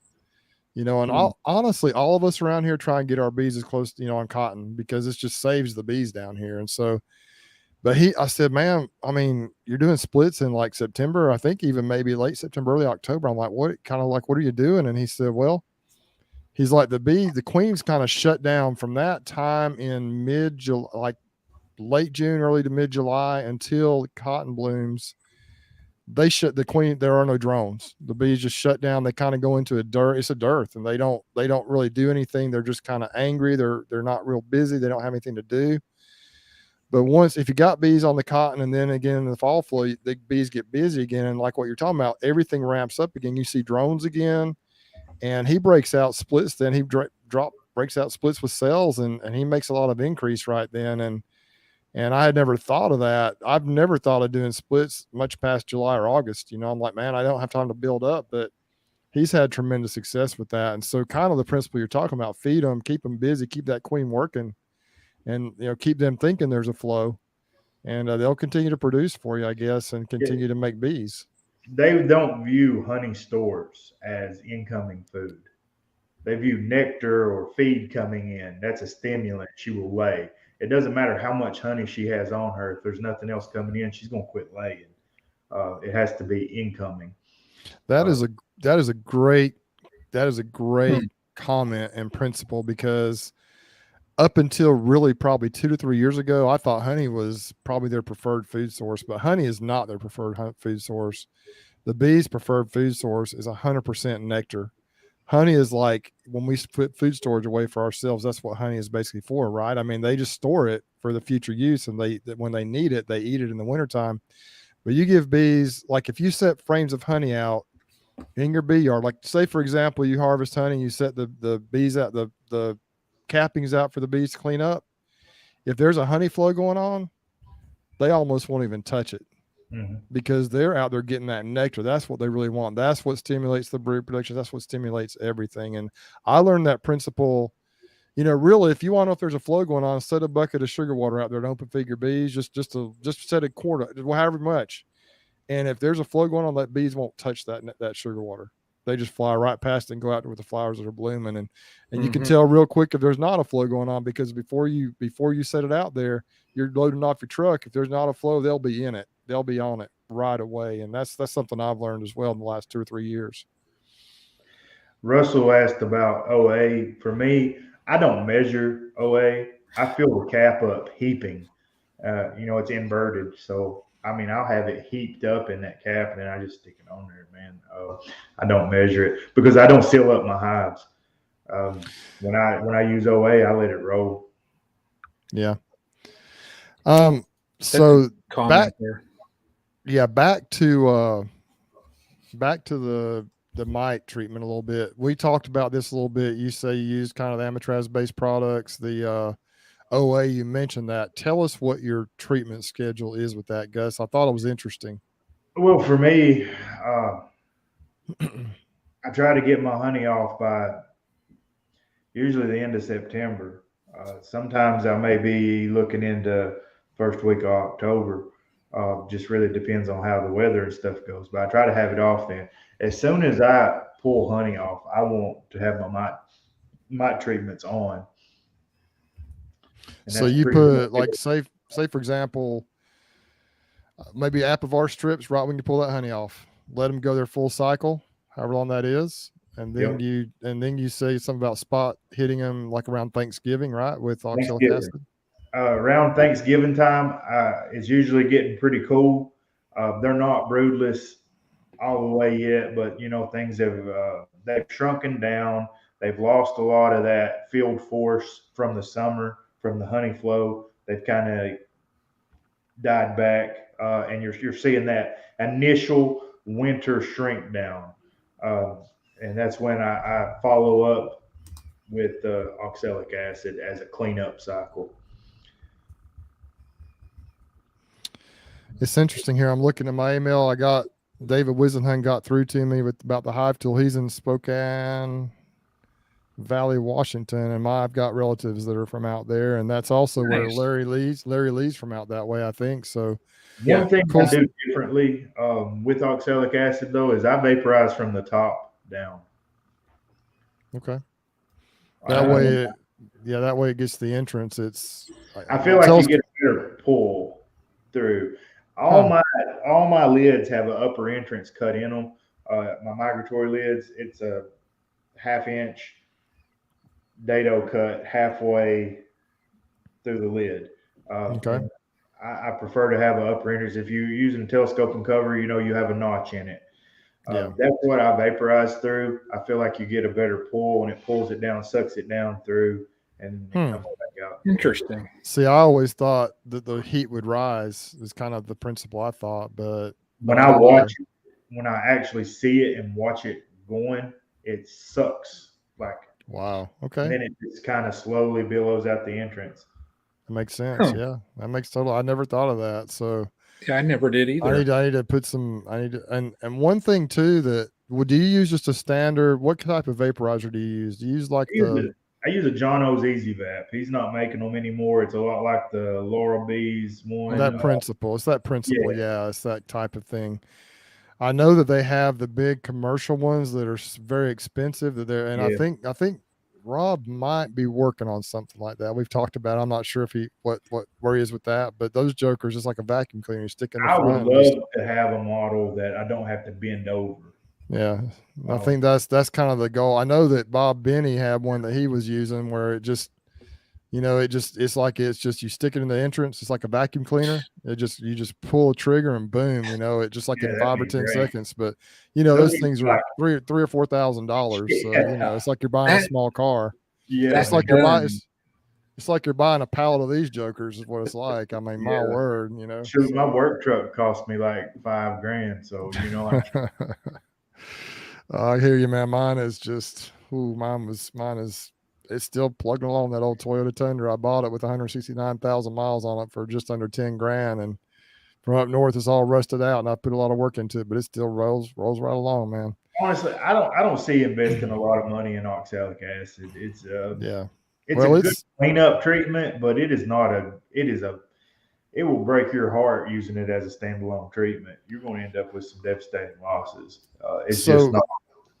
So one thing that I've kind of learned, these are a lot of this stuff I'm just learning, man. I've been doing I think I'm on my 10th year of beekeeping. I started my first season was 2013. So this is my 10th year, I believe. So I've just learned a lot of this stuff in the last year or two, man, just since I've been connecting more through YouTube and just through this, actually, honestly, through this live chat that we've been doing. But so I talked to Cayman, and what frustrates me about mite control is this, the bees are building up, as honey flow is starting, basically. They're building up, and then when honey flow starts, most of the treatments you can't use. The ones you can use with honey on there are, you hear the temperature can't be above a certain amount. They're kind of tricky to use, the formic acid stuff. So something I've learned, and I think I learned this from Cayman and from different people on here, is the goal is to have your mites low through winter. So you come into the spring with a low mite count. Then going into the honey season, you start off low. And so, your mites are going to grow some, but you're not going to have huge problems that way. If you start off low, instead of trying to figure out how to treat now, you needed to treat like what you do back in the fall and Thanksgiving in the wintertime, get them So low coming into honey flow. the way I look at it is the mites are parasites. The mites grow on the same curve as the bees. As your colony is growing, that mite population is growing. They're on the same curve. So the best thing that you can do is start them off clean. So you got to get rid of them mites in the fall before they late summer really is even better, but I have a longer flow. You want clean bees going into the spring. You don't want to carry over a high population of mites, or you have doomed your bees. Um, you need a really low mite count, basically none in there, because, like I said, these mites, they're growing with your bees, and if they That's already right. starting with a sizable population, that you're going to be wiped out in the summer. So by the time, that's what I think's happened to me some, because by the time that you take the honey supers off, the mites are just at their peak, and your bees, the mites are, yeah, they're bad, but it's the viruses they're spreading to your bees that are the problem.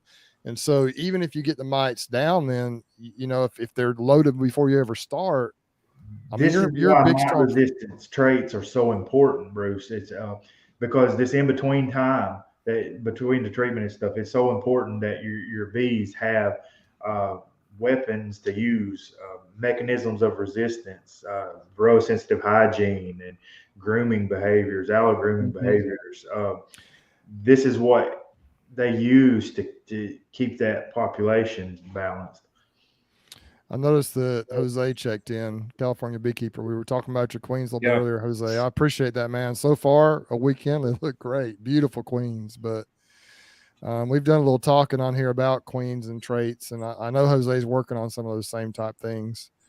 So survivability, mite control, we've talked about that a little bit. What else do you think is important for survivability? Is that the number one thing, or are there some other things that you think are important?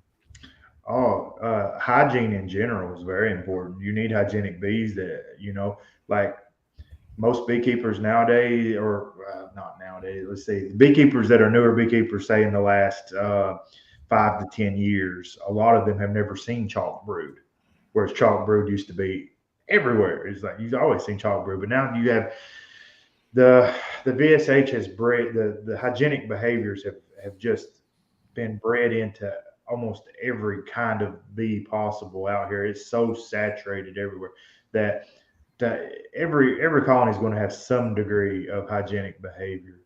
It's not all Varroa about Varroa. It's a That's true. Yeah. I will say this, when those pollination bees came back from California, and a lot of my bees are just mutts local. I mean, honestly, just stuff that I've over the years, I know my bees have bred or mated with, you know, feral bees out in the woods, you know, surviving bees. And I know that I have caught some swarms that I have no idea where they came from. And a lot of them I think are quite hygienic. When I go through and I do some different treatments, I haven't been real good about doing washes, but I can just tell some mite situations. It seems like I'll have a couple of colonies in each, maybe 10 to 20% of them are just mite bombs full of mites, and the rest are pretty dang hygienic. But when those bees came back from California, you know, I had some old comb in that from dead outs and just some various other regions that I had some old comb that I stored over winter. Some of it had some old pollen in there, some old bee bread in there that, you know, over the winter it dries out. You know, it may have been a little moldy. It just wasn't, I mean, the bees couldn't utilize it. So I noticed a couple days in, I went back out there and looked at them, and they were just pulling that pollen out and dumping it on the front porch. You know, if any of them had any type of a wax moth damage, those jokers were pulling that stuff out and just pushing off the front of the hive. I thought that was pretty interesting. I figure that's like your hygienic, you know, they're just keeping their hive clean. They're cleaning it out, getting it ready to lay the wax back down on. And those bees, I mean, they went right to work.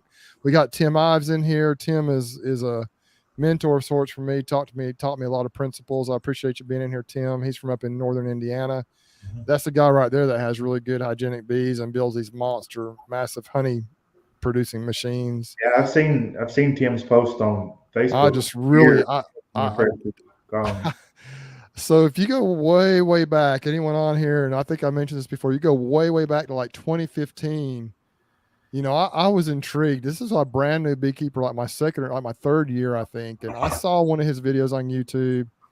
Um, he doesn't do a lot of videos on YouTube, I think, because people just tell him that what he's doing can't be done. Right. And so I'm like, whatever, man. I mean, the proof is in the pudding. But so I contacted Tim, I emailed him or something, and he was super helpful, just like a mentor to me. And I had a colony in my backyard, and I could tell it was strong, and I'm like, I want to try this. And so he walked me through the entire process, and I tell you what, that colony did exactly what he said it would do. I had that joker stacked up. At one time, I had like 11 boxes on there. Everything worked exactly like he said it would.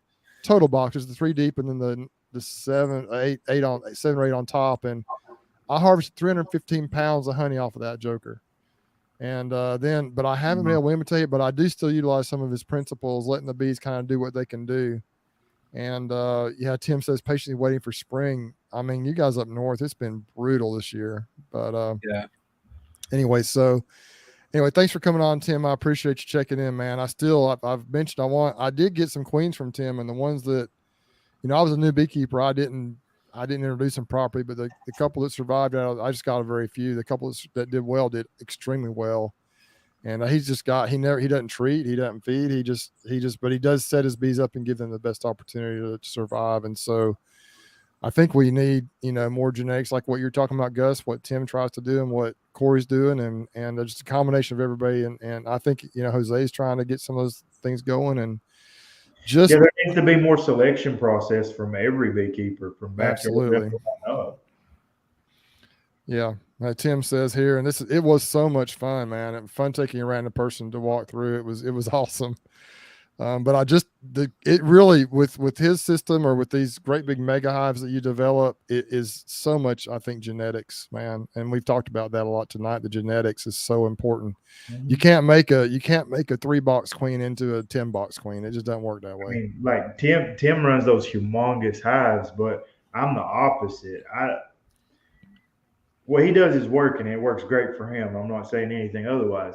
For me, I found that it's not only a big colony that makes honey, but a small colony can also make honey if it is a motivated colony, which is what I do in my management process. By the time I split these colonies down twice, they're going into the honey flow nuke size.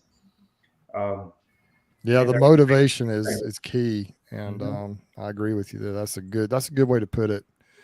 Mm-hmm. So we've talked a little bit about we've talked a lot about mites, nutrition. What type of nutrition do you like to see in your colonies going into winter? What is, and I know granted these are Russian bees, so they don't need as much as some others may, but what are you looking for, going into winter for survivability? I'm looking for the outer frames to be solid honey, a little pollen stores around the brood, and for the cluster to have condensed inward. I'm looking for, volleyball size, and it will go smaller, but I feed as needed. I may start feeding in February. How so? It's easier for me to feed by running single brood chambers. All I have to do, I can feed if it's 30 degrees. I don't care. I'll pop that lid and I'll slide it over and expose the feeder. I'm not exposing that very much of the colony, and I'll fill that feeder up. Now, the bees are not going to take that feed when it's that cold, but because I live in West Tennessee, there are 50-degree plus days all throughout the winter. And when that warms up, those bees are going to be in there, and they're going to pull that syrup out, and they're going to put it around the brood where they need it. That's why it's superior to feeding fondant or sugar or something like that on the top where they got to continue to work it. When you feed syrup, they can put it around that brood where they need it. How long is your winter? Like, when we're talking about your winter. We don't have winter really. We have a couple week cold spells. Just a couple weeks, okay. Yeah, it's like it'll get cold and it'll ice, and it'll snow, it'll be gone the next day. It'll be 35 degrees, then it'll be 80 degrees. It's just, man, it is all over the place. It's wild. Yeah. And we have blooms all through December as well. Like our henbit and dandelion start in December. Oh, wow. Okay. I just within the last week saw the first dandelions here in Northeast Ohio. So we've been since in January, we've been with winter. So we're typically where I'm at, we're 3 to 4 months of everything is just shut down. So Well, say you get hard freezes. You yeah. get under 30 degrees for long periods of time. Like Oh yeah. Memphis has huge fig trees that are. These are. Gosh, I don't even know how old these fig trees are. So that tells you somewhat of what the climate is like in Memphis. I mean, there's some fig trees like this big Oh around wow. cities. If it gets much below freezing for any extended period of time, that them things will die Yeah. back to the ground. We've had this winter, I think we've dipped like wind chills -30. We get cold. So Three Boys Bees said, how and when do I know which colonies meet the mite standard? So before you do a treatment, you need to do a mite wash because you need to know where your bees are at from the last time in your system.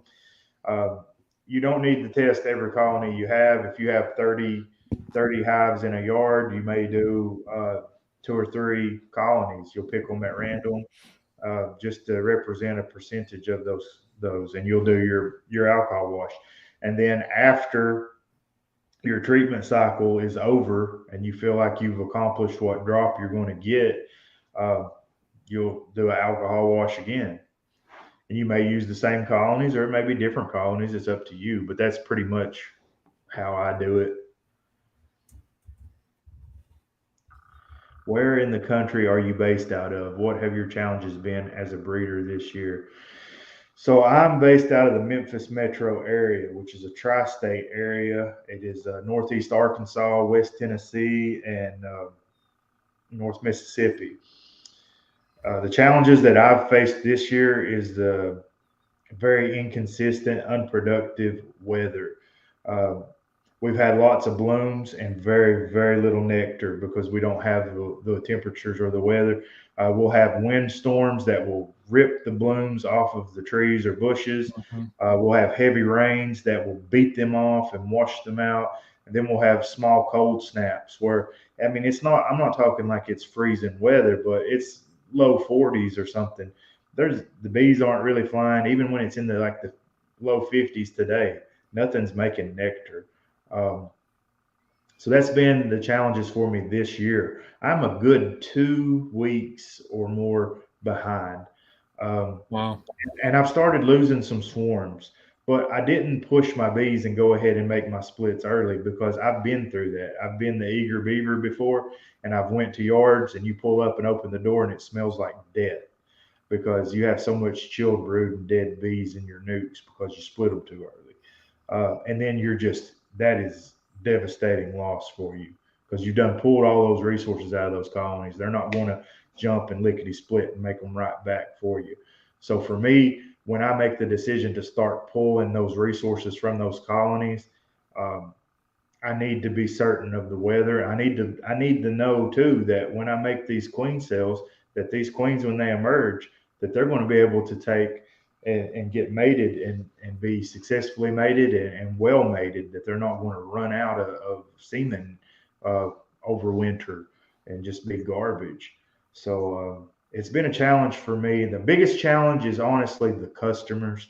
I love the people that support me, that buy bees from me, but you get a lot of people that they just start calling you as soon as the first sunny day, and they're like, "Hey, when's my bees gonna be ready? When's my bees gonna be ready?" Every day the sun shines because they don't quite understand the process of how it goes. Or even beekeepers that have bees, maybe they have a couple hives in their backyard, and oh well, I have a hive and it's booming, so why aren't all yours booming? It has to be for me to go through and start making that process. Hey, Greg.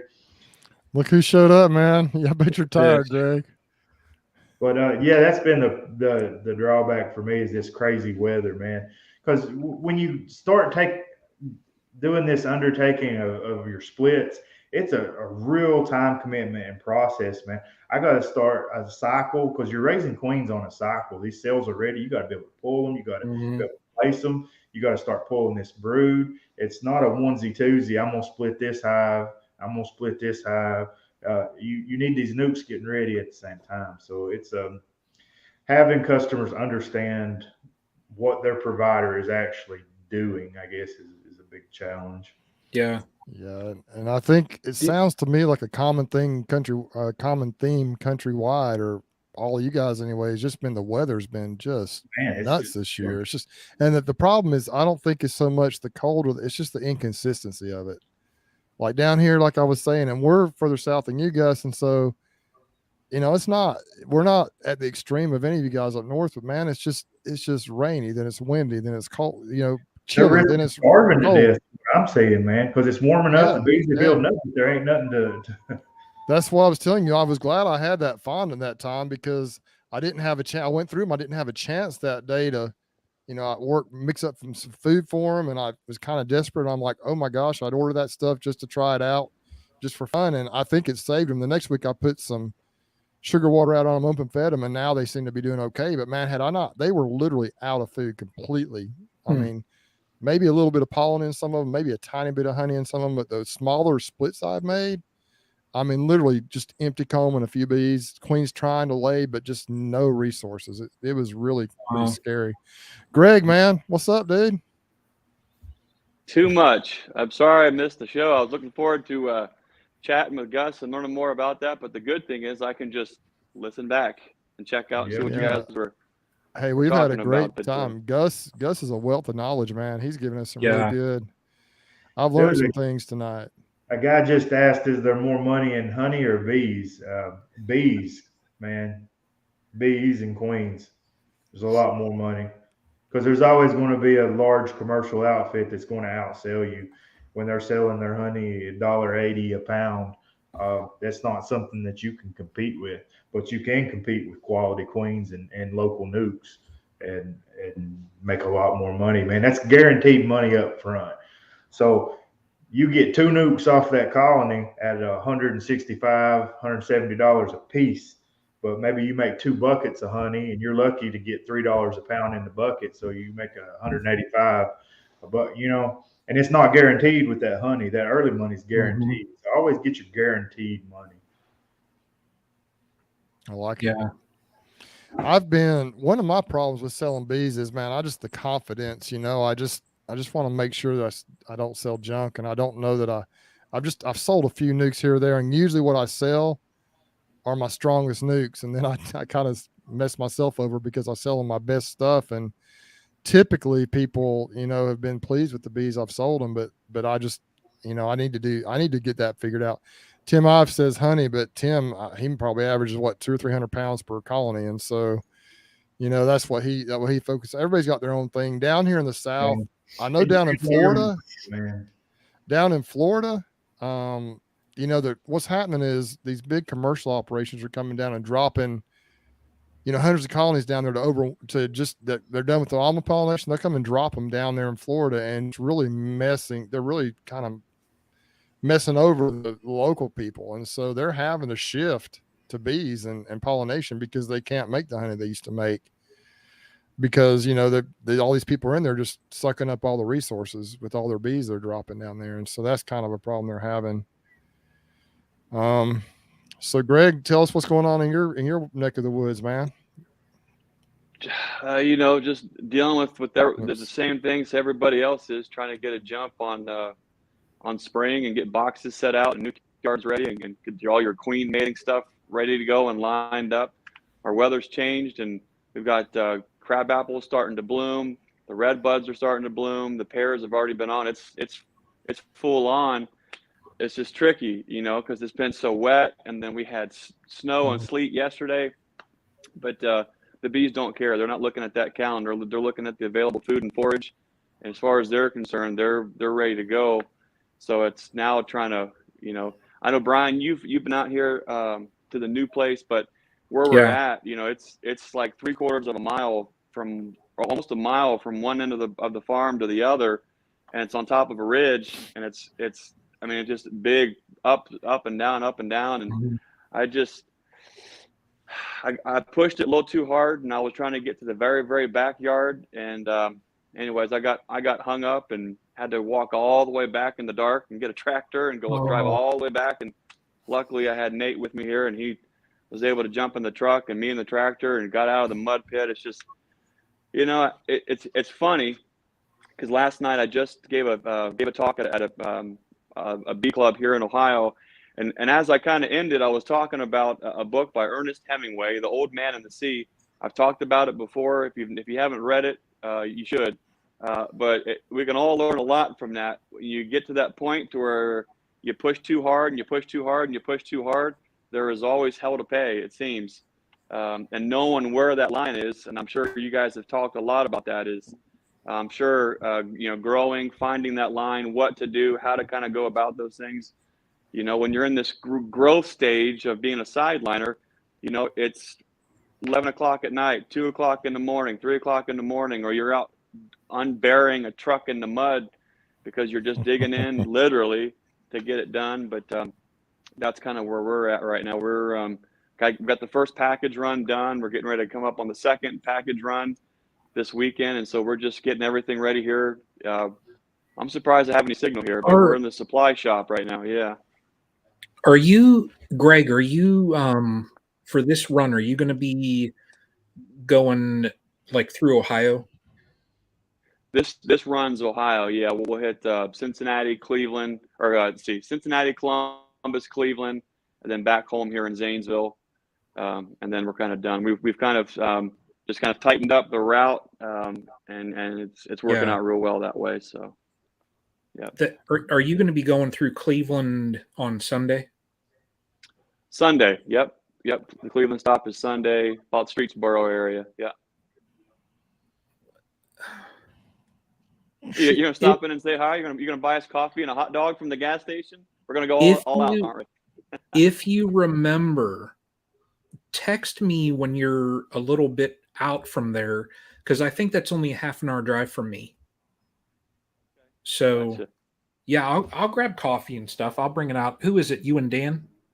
Yep. Me and Dan. We're gonna. Yep. Another excellent adventure. It's always a good time.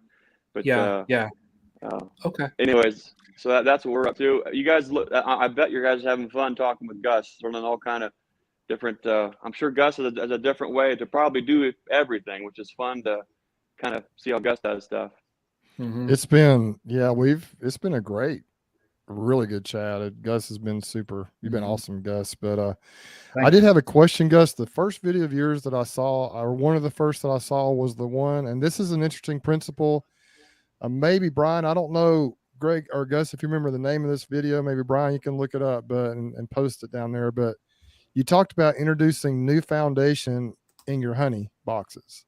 Mm-hmm. You put 2 of them in the middle. Kind of walk through that process with us, and Brian, if you can find that, I'm not sure when that was, but it was a really interesting. How to make more honey or something like that. But it was really interesting, and I've kind of, one of the principles Tim Ives I kind of got from him was checkerboard, box is not, or how do you say, checkerboard? Anyway, an entire box. Anyway, that's kind of how he does it. So I've always kind of under-supered a box of foundation. But what happens is, and I think you mentioned this in your video, is that it'll tend to build out the middle first, and you have to rotate it in to get it all filled out. But I thought it was interesting. I may try it some. This year I've kind of done my old, it's kind of, you fall back in your comfort zone a little bit, but I've started supering up, and I've kind of done the old way. I'll put the foundation and then the drawn comb on top. But tell us how you do that, and I think it's an interesting principle. I run 8 frames in a 10 frame super for my honey supers, and I do this because I get more honey in 8 frames. I also get more beeswax. So what I do is when I store my supers over winter, they're stored as 8 frame honey supers. Then before they go on bees, or when they go on bees, I push them out and I put 2 frames of foundation in the center of these, and I super up the whole yard. So when you're on the flow, you're looking at about a week they're going to be ready to remove these. So I go back through the yard with an empty box. I'll take my empty mediums and I'll pull 2 frames out. I pull them out before these are capped. I just want them started, because the bees are going to finish them. They're going to continue to work on them once they're started. You don't want them finished, because they won't draw that comb out any fatter. So it's important to get them out of there. You don't have to pull the 2 foundation. You can pull any 2 frames you want. So I pull 2 frames and 2 frames as I go down the line until I have 8 frames in the other super, and I give it to another box. Now I go back and I space the super 8 frames now so that they can finish and draw them out.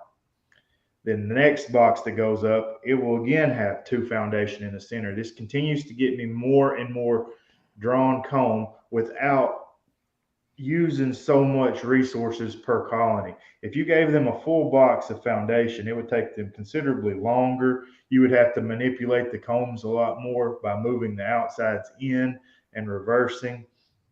So these 2 frames, they're dead center. The bees come up, they jump on them, and they have them pulled out really quickly. And then I space them 8 frames. Do you run excluders? Yes, I run excluders. Yeah, tell us about your tool there. Yeah, that tool is awesome, man. I use 8-frame wooden spacers. All the spacers on the market, you have to hand space the frames and then space with the tool. They don't really work. The plastic ones, they don't work. The metal ones, they really don't work. These are made to use as a pair. Robert Hodel, my mentor, he's 83 years old. He was out helping me split today. He designed these. He's always run these, and there's a few people around that have these in my area that got them from Robert, and you had to earn them. But they go in, you can force them, and you just pop each way. You know, when you got 8-frame supers, 8 frames in a 10-frame super on a truck bouncing around, they'll get all cattywampus and sideways. And this way, when you put them on the bees, you just space them out real easy, pop them, force them. It's a brute force thing. I do run queen excluders because I run single brood chambers. Generally, by the time that I've split the bees twice, I put an excluder on and I feed the bees and I put a super on, because these supers, they need some repair. This is before the honey flow. So they use that feed to fix it up. That feed's not going up in that honey super to be stored. They fix this comb with it. And then they generally are coming up and using that and fixing that, gets them going up through the super and repairing everything. If they don't want to go through a queen excluder, it's no problem. You just put the super on, let them come up. She may lay in it, and you shake all the bees down, put your queen excluder right back on. But one of the most important things to remember about a queen excluder is that it has one job really, and that is to keep the queen down. Its job is not to push bees through it. Bees shouldn't have to go through your queen excluder to work your honey supers. It goes hand in hand, and you have to run an upper entrance when you run a queen excluder. If you don't, you're not using it correctly. So it's vital that you always run upper entrances when you're running queen excluders. That way the bees can bypass that queen excluder. They shouldn't have to go through it. Yeah, everyone does want them 8-frame spacers, man. I'm looking into having these manufactured. It's just USA made is really expensive. So I have found a manufacturer that will make these in hard maple, laser engraved and everything, but I would have to order 1,000 of them. And that's quite a chunk of money, man, to put out there. I haven't looked at overseas because I want a quality product, but like I said, USA made, it gets pretty expensive. But I'm still considering it. It's just a big investment. Yeah. Let me ask a quick. Yeah, go ahead. Did you want to have a comment? You might want to make one of these comments. Someone said, do the excluders wear down the wings on the workers? And yes, they do. They will wear your bees out. A lot of people call queen excluders honey excluders because they don't know how to work them. And there are definitely ways that you can use a queen excluder that will make it a honey excluder. And one of the main things is not using upper entrances. It's very important. When do you rotate your queens out? Resource hives. So I like to not let a queen go much over 2 years. If she begins to fail or she ain't making the cut, she gets pinched. But occasionally you have an older queen that's still doing good, and maybe you don't want to risk the honey flow on her because you don't want her to fail during that period of time.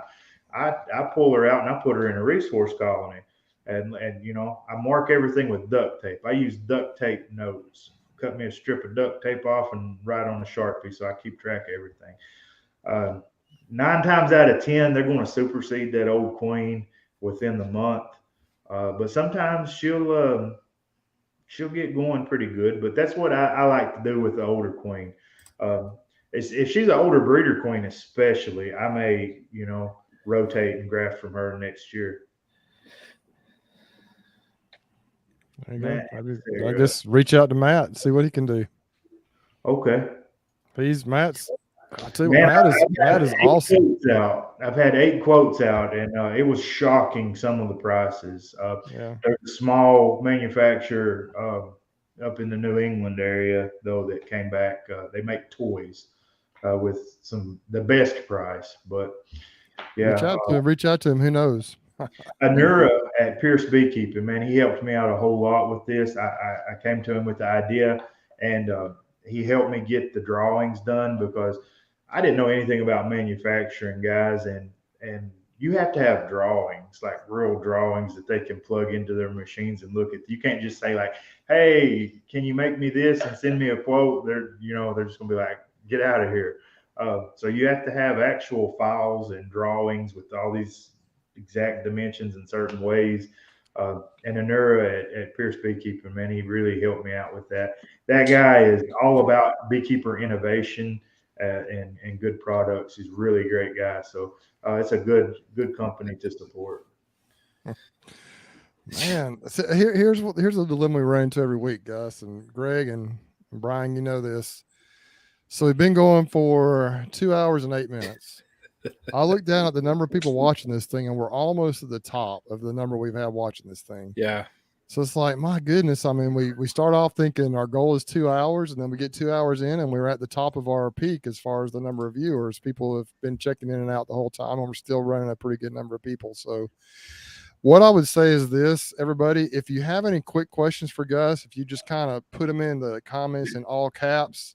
This has been a tremendous conversation. Greg, do you have anything? I know you've kind of missed out on a lot of what we talked about. Do you have any particular questions for Gus that you might have for him? I know you kind of late to the party because of everything that's going on, but is there anything in particular you'd like to know about Gus? I think he's asleep.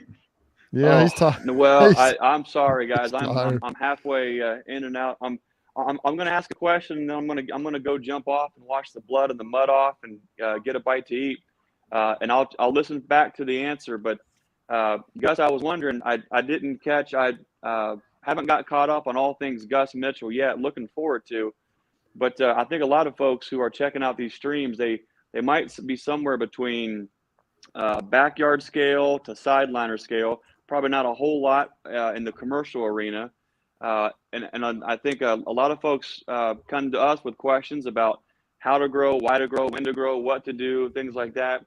That's a whole other conversation for a different day. But I wondered if you had like a major hard lesson learned as you have grown your sideline beekeeping, or and I might be misspeaking. I don't know if you're sidelined or it's full time. Regardless, have you had a hard lesson learned during your growth scales as you've kind of discovered your context and your scale? Yes. I'm sideline size, but full time because I try to make the most out of it and get the most money out of everything. So I try to be a little diverse. There is no shortcuts with queens. You can make lots of splits cheaply, and you can grow colony numbers, but those colonies generally won't be worth a flip. Good queens is just the major thing, and that's what's going to take you further and further. You can work your tail off just going in circles, making splits from inferior stock and letting small nukes raise queens that have no business, and those queens fail, and you have the numbers, or you have a larger number, but you're really not getting anything from those colonies. So from a backyard even to a sideliner perspective, it's good splitting methods.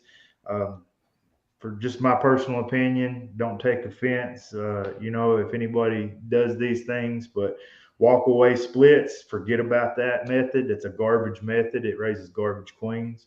I recommend the flyback split method, where you utilize the colony's resources to make you good quality queens. What you're essentially doing is you split off the old queen and you basically make the rest of it a cell builder. Then while all the resources are still together as one unit functioning, you create all the cells. Then once those cells are made, you split this down. You don't split this into nukes and let these little 2 frames of bees try to make a queen. No, what it's let me see if I say this right. It's jojoba oil. Jojoba, whatever. Jojoba oil. See, my wife is African American, so she has lots of really good hair products that work great in my beard, and one of them is that she uses is jojoba oil. She has tea tree oil too, but that tea tree oil smells strong, man. That jojoba oil, it smells. Mine ain't sharp like yours, Gus. So, well, that's just what clippers do, man. Yeah. So Gus, working my beard down. Briefly back to the walkaway splits. What I do typically is if I do that, I try to make sure both colonies have a lot of resources. And I'll make sure the one that I pull away has tons of bees in it. So some of those foragers are going to go back. And that's just kind of one thing I've done with it now. I do agree with what you're saying. I get that, but that's kind of one thing. I don't split them down to like, I have in the past, but I don't split them down to like 2 frames of bees and multiple. I don't do it that way. I usually make sure they're both packed. I split the stew out. I take every bit of swarm right out of that old queen. I put her with the frame she's laying on. So the flyback split, you take your empty box and bottom board out there and you set it down. You slide the other hive over. The hive is here in its original spot, guys. Sure. Slide it over, put the new bottom board, new box down in the old spot. This is where the foragers are coming. You get in this hive, break it down. You find that queen, you find the frame she's laying on, and you pull her over into this box. You into the new box, you move back to the original spot? In the original spot. Okay. You give her a frame of food and you give her the rest foundation and you feed them. She's going to take the entire workforce. You don't have to have a lot of bees. If a lot of bees don't go in there, don't worry about it. There's only 1 frame of brood. They don't have to cover a bunch. She's already laying. She's going to recover. And you've knocked her back so far. You've just completely knocked her on her bottom. You've knocked the swarm right out of them. So these workers are going to come back and they're going to change their roles. And they're going to start drawing comb because they desperately need it because she don't have nowhere else to lay. Now, in the meantime, all your foragers that were in this colony that you pushed beside, they've now flown back. This is why it's called flyback split. And this is all based off of GM Doolittle methods. He talked about different things, but brilliant man. So now all you have left are nurse bees, all the food resources, all the brood resources, all the young bees of the colony. You've essentially made a cell builder. They're going to pull you out beautiful, large cells, well-fed cells, well-cared for cells. Now you can split this hive down however much you can get out of it, 2 brood, 1 food, and a cell. And you just want to continue to split it down. And you can leave these in the same yard. You don't have to haul these anywhere. These are nurse bees. They're not going anywhere. You do this 10 days after you make it, because after 10 days, they're going to be capped and they're going to be sturdy enough that you can cut these cells out and you can move these cells. So you split them down. Now you're left with some amount of brood left in the spot that you put the original hive in. They've been there for 10 days. You're going to have a little bit of foragers flying back to this spot now. So take that into consideration and use a little bit less bees when you make up the 1 nuke that's now sitting in this spot. So you can turn 1 into 6. That's awesome, man. I like that. Roll your dice. But now you're not going to keep all these, guys. Don't do that. No, it is definitely not barnyard style. Please don't say that. You can combine these back in. You're going to pick the best queen. Selection is extremely important, even in the backyard stage. So let these grow a little bit, and the ones that are lagging or ones that don't do well, you're going to pinch your head off and combine it back in. If you don't want this many hives, then you don't have to use 2 brood. You could use 4 brood. Whatever your goal is as a beekeeper. If you only want to make 3 increases off of that, then make 3 increases off of that. But mind you, if you want 3, you need to make at least 4 or 5, because you're only going to get 70% back.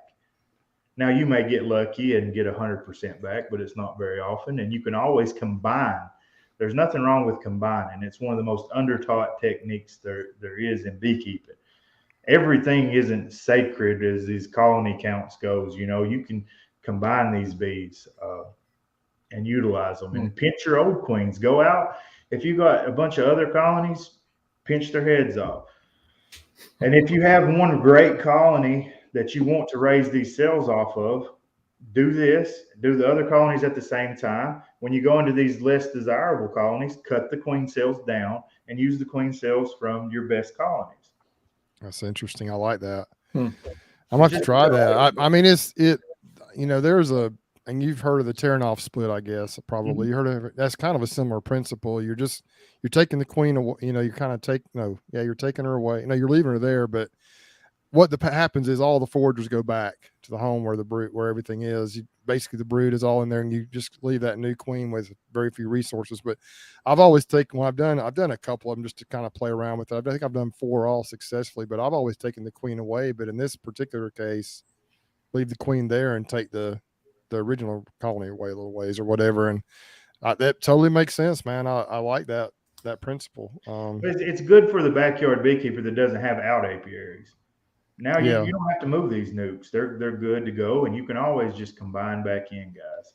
That's one thing a lot of new beekeepers or backyard beekeepers don't understand, that you can do splits and keep them on site. A lot of people think you have to move them 2 or 3 miles away and then bring them back, but that is not the case.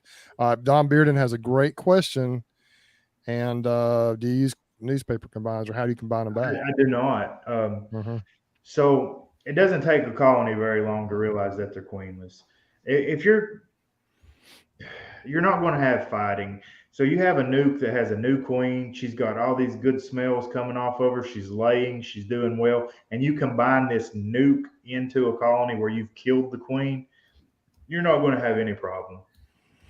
Well, I've got my original mentor back when I started. He does a lot of that kind of stuff, and man, he'll just smoke them really good and just dump them together, and they do fine. That's what Mr. Hodem says. He says you smoke the top one up and you smoke the bottom one down, and you smoke them until they can't breathe, and then stick them together. And by the time they can breathe, they're going to get along. I do a lot of mixing, and I've never had any real issues. Even just today, I was playing around with one of my little Apimays before I got on here, and I had it split into 2 with the little divider board thing, and they were both blowing it out with 3 frames. So I was putting one in a nuke and expanding, just opening it up for the other one. And when I took the 3 frames out, put them in the nuke, there were obviously some bees left in there, but you can't shake them out because there's already some bees in there. But I just opened it up. They all seemed to combine just fine almost immediately. I knew I had the queen, out of there, and they figured out, man. I mean, they just do. It's amazing. You'll go dump a drone layer or a laying worker. You'll dump all the bees out on the ground, come back in a day or 2, and they'll all be collecting where the hive was. The foragers coming back, but then you come back in a day or 2 if there's other colonies around, and they're all gone because they've gone into other colonies. The bees figure it out, I mean, I was using this method up to 60 plus colonies and still selling some nukes and stuff before I ever even thought about grafting. Yeah. Because you're making well-fed queen. It's all about the cell builder. And if you can do this method, you pretty much learn about a cell builder. Let me ask you a question about that, though, with your foundation. If you use plastic foundation, now, do you cut the cells? You just take the frame and, like, if it's got cells on it, you just take a frame out and move it into a nuke. Well, how do you do that? You're going to waste a lot of cells that way. If it's wax foundation, of course, it's very easy to cut them out. If it's plastic foundation, it's a little trickier, but it's not impossible, and it's not as hard as you'd think. Imagine in your mind a classic keyhole where it's narrow and long at the bottom, then it opens up to a round opening at the top. So you'll take your hive tool or a pocket knife on this plastic foundation, and around the top, you're going to come up above it and you're going to cut a round circle. Then you're going to prise this cell off very gently, and you may end up exposing at the back. And you probably are. At the very least, you're going to expose the royal jelly. You may expose the larvae, but all is not lost. If you do, it's not a big deal. Anyway, you fold this flap back over the bag and just fold it over, and you're good to go. You need to go stick it in your new colony, wherever you want to put it. Man, that's dude. Oh man, I could talk all night. Somebody from Texas said, you know, he doesn't have to work tomorrow, can go all night. Well, I do have to work tomorrow. So yeah, we're not all in that situation. But dude, I mean, how many more tricks do you have? We gotta have you back on here. Well, yeah, and invite me back. We'll talk. I love talking bees. I know, I do. I think we all do. That's why this Stream Team chat has been so successful. That's why all these chats have been so successful, because man, we get people like you that, and you know, that have all this knowledge, man. And it's just different. I mean, it's the same thing. We're all doing the same thing, but you just got different techniques that may make my operation better, dude. I mean, that's what I love about it. Weather earlier, my video I'm uploading for tomorrow is where I had virgins get loose in the cell builders, and I got to fix them because I couldn't get out there and get them cells out, and they emerged, and I ruined cell builders, you know. Oh man, we only ever talk though for about an hour and a half. Yeah, we don't have anybody watching either. Like Fred says, nobody's watching. But listen, I think it's probably about time to close this thing down. We may just need to, you know, I know you're super busy, Gus. We're all busy right now. You know, Greg's just burning the candle at both ends. And but hey, Cayman, Cayman, Gus has a strong beard game. That is true. My son could compete with any of you, but myself, I've never grown a beard because I just get about 3 days growth and I got to get it off my face. But my son now, he can compete with any of you guys. He can really grow a beard. He looks like a mountain man out there. Looks like Jesus. So I got to make up for it. Incubate the frame using cages over cells. That makes sense. Okay. Yeah. Then you got to. But man, I get on these chats, man. I just want to go visit everyone. I want to come hang out and work with Gus. Someone want to go up and hang out with Tim and Brian and Greg and out with Jose. And you know, I just want to go hang out with folks and work with them. But daggum, this full-time job that I have, I can't do it. That's why I'm doing this. I want people to come out and see my place and visit. Yeah, man. And check it out. But listen, I want everyone on here. If you are not familiar with Gus, if you have not subscribed to his channel, go do it. Gus has a tremendous channel. It's fairly new, isn't it, Gus? You haven't been doing it for long, have you? Yeah, I just started up after Hive Life Conference. So 2-3 months old. Yeah, 2 or 3, maybe 4 months old. And he actually, I mean, just like I was saying before, Gus, it's a lot like Craig Branch, man. It's just good techniques that just work. I mean, they just work, and I'm just so impressed. And I need to watch more. My problem is I try to watch everybody's videos, and I just can't watch everybody's videos, every single video. So, but I've made an effort to watch some of yours, and every single one I've seen has been just a wealth of information. And we just appreciate you starting this thing up and being willing to do it and to give us all that information. The trick, all these tricks we've talked about tonight, I'd love to see you do the cutting a cell off of a plastic frame and do some of that stuff and show us exactly how you do it. Man, usually when I see them now, I mash them. Yeah, I know, man. I'm grafting. But I'm gonna do some flyback splits just for video. Just put the that would be great, because that is what you've talked about. It's really to me, flyback split. It is a form of a walkaway split, but it's you're basically doing it intentionally. You're doing it intentionally. You're doing it intentionally. Better nutrition for your queens. You're not guessing. You're doing it intentionally. What you're doing, you got a plan, and you're doing it. Matt says, Bruce, just quit the rat race. It's worth it, man. Listen, you don't know how much I would like to do that. The problem is that I saw how much I actually made on my bees last year, and it would have fed my family for just what, maybe a month. I don't even know that. It was, I thought I made pretty decent money until I saw the actual how much I made after taxes and everything. And I've got a long ways to go before I can go full time. But man, everybody's doing. I want to do what everybody's doing. I want to make queens. I want to just do it all. But I do the best I can with the time I got, man. That's all we can all do, right? That's it. All right, guys. Well, hey, any last words of wisdom for us, Gus? Anything else you'd like to share with us as we close this thing out? Man, I'd love to come back and talk bees. We'll chat. We'll need to do it one time. To ask the audience, though. I mean, if any of you guys are interested in this as a product or something, let me know, because I'm kind of on the fence as if I'm going to pursue this project or not. And if it's something you guys think you might want, let me know, and I might see about just getting it done. Maybe having it done by the next Hive Life conference. Tim says, just make more bees, Bruce, till you don't have time for a job. I'm kind of already there, but I just keep my job and keep going. So, but yeah, that tool is awesome. And I have never run 8 frames. I've always run 9. And, but that thing might be worth looking into. And you know, going back to, and one thing, I know we're closing this thing out, but I do have one more question that just came back to my mind, Gus. Yeah, man, shoot, I'm good. So listen, in my situation, I've got, let's just say I've got 16 times. I've got like 100, just say I've got 100 frames of drawn comb for honey, mediums. And I've got, let's just say, I mean, my numbers aren't exactly this, but let's just say I've got 60 boxes, new boxes, medium boxes, and I've got foundation. I'm growing my operation to the point where I'm probably going to need all these boxes and all this comb. What would be your solution to be able to get comb in all those boxes? So I'm trying to go from say 100 to 160. And I need to do as fast as possible. I would put them all 8 frames in the box, 2 frames of foundation, and just keep on pulling it and cycling them out. You're going to get it done much, much faster than if you're putting boxes of foundation on. And you're going to do it with less work too, because they hate drawing those outside frames. You can use the same principle with 9 frames too, though, right? I mean, if you just run 9 frames, do the exact same thing. You could, and you can run 3 frames of foundation if you want to. It just takes them longer, and you're pulling away from your honey flow. The way I'm doing it, you're not impacting your honey flow hardly at all. But you can really slow a hive down with a box of foundation. And the more foundation you put in there, the more you're going to slow them down as well.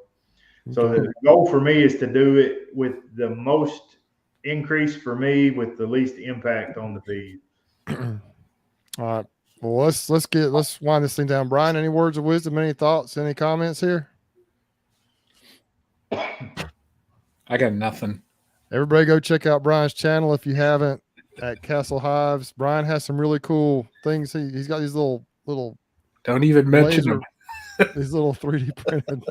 Yeah, he would show go to his Etsy store and purchase one of those little 3D printed hives. They're really cool. I don't have any products to sell except I do sell some honey. And Gus,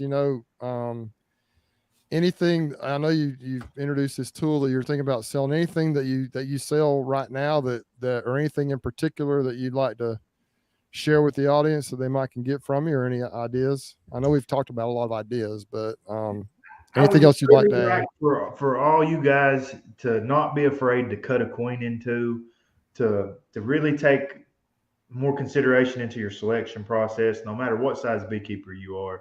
Just try to have the absolute best queens that you can have going in your yards at all times. And also, please consider drones. You can raise so many more drones than you can queens. So if you got some great colonies out there, guys, get you some drone combs, because I know most of y'all are probably getting some queens mated in your bee yards. So don't neglect that. Do both sides of it, drones and queens, the absolute best that you can raise, and keep on like that. Awesome. And read some about Russian honeybees. They're really, really great bees. Okay. All right, guys. Hey, it's been awesome, man. One of my, all of our chats have been great, but this has been one of my favorites. They're all my favorite, but this is really, really good, guys. Valuable information. Yeah. Lots of great viewers, lots of great information, lots of tips that I'm going to have to take into consideration. It's amazing how there's just the ideas and tips from different people that are successful are endless. And so it's been great. But with that, Brian, I guess we'll go ahead and close this thing out. we appreciate everyone for being on here, and we're going to keep these things going as long as we can. There is a chance that there might be a week here or there where we don't do this, but we're going to try and keep it rolling. And you know, everybody's busy right now. We're going to do the best we can to keep it rolling. And I think Wednesday nights at 7 Central, 8 Eastern, and of course that's 5 o'clock Pacific time. That's kind of be our night, and we'll try and do something. At least one of us, if not all of us, and keep this thing rolling for you know, for the foreseeable future. All right, guys, thanks a lot. Y'all take care, be safe, and we'll catch you on the next one.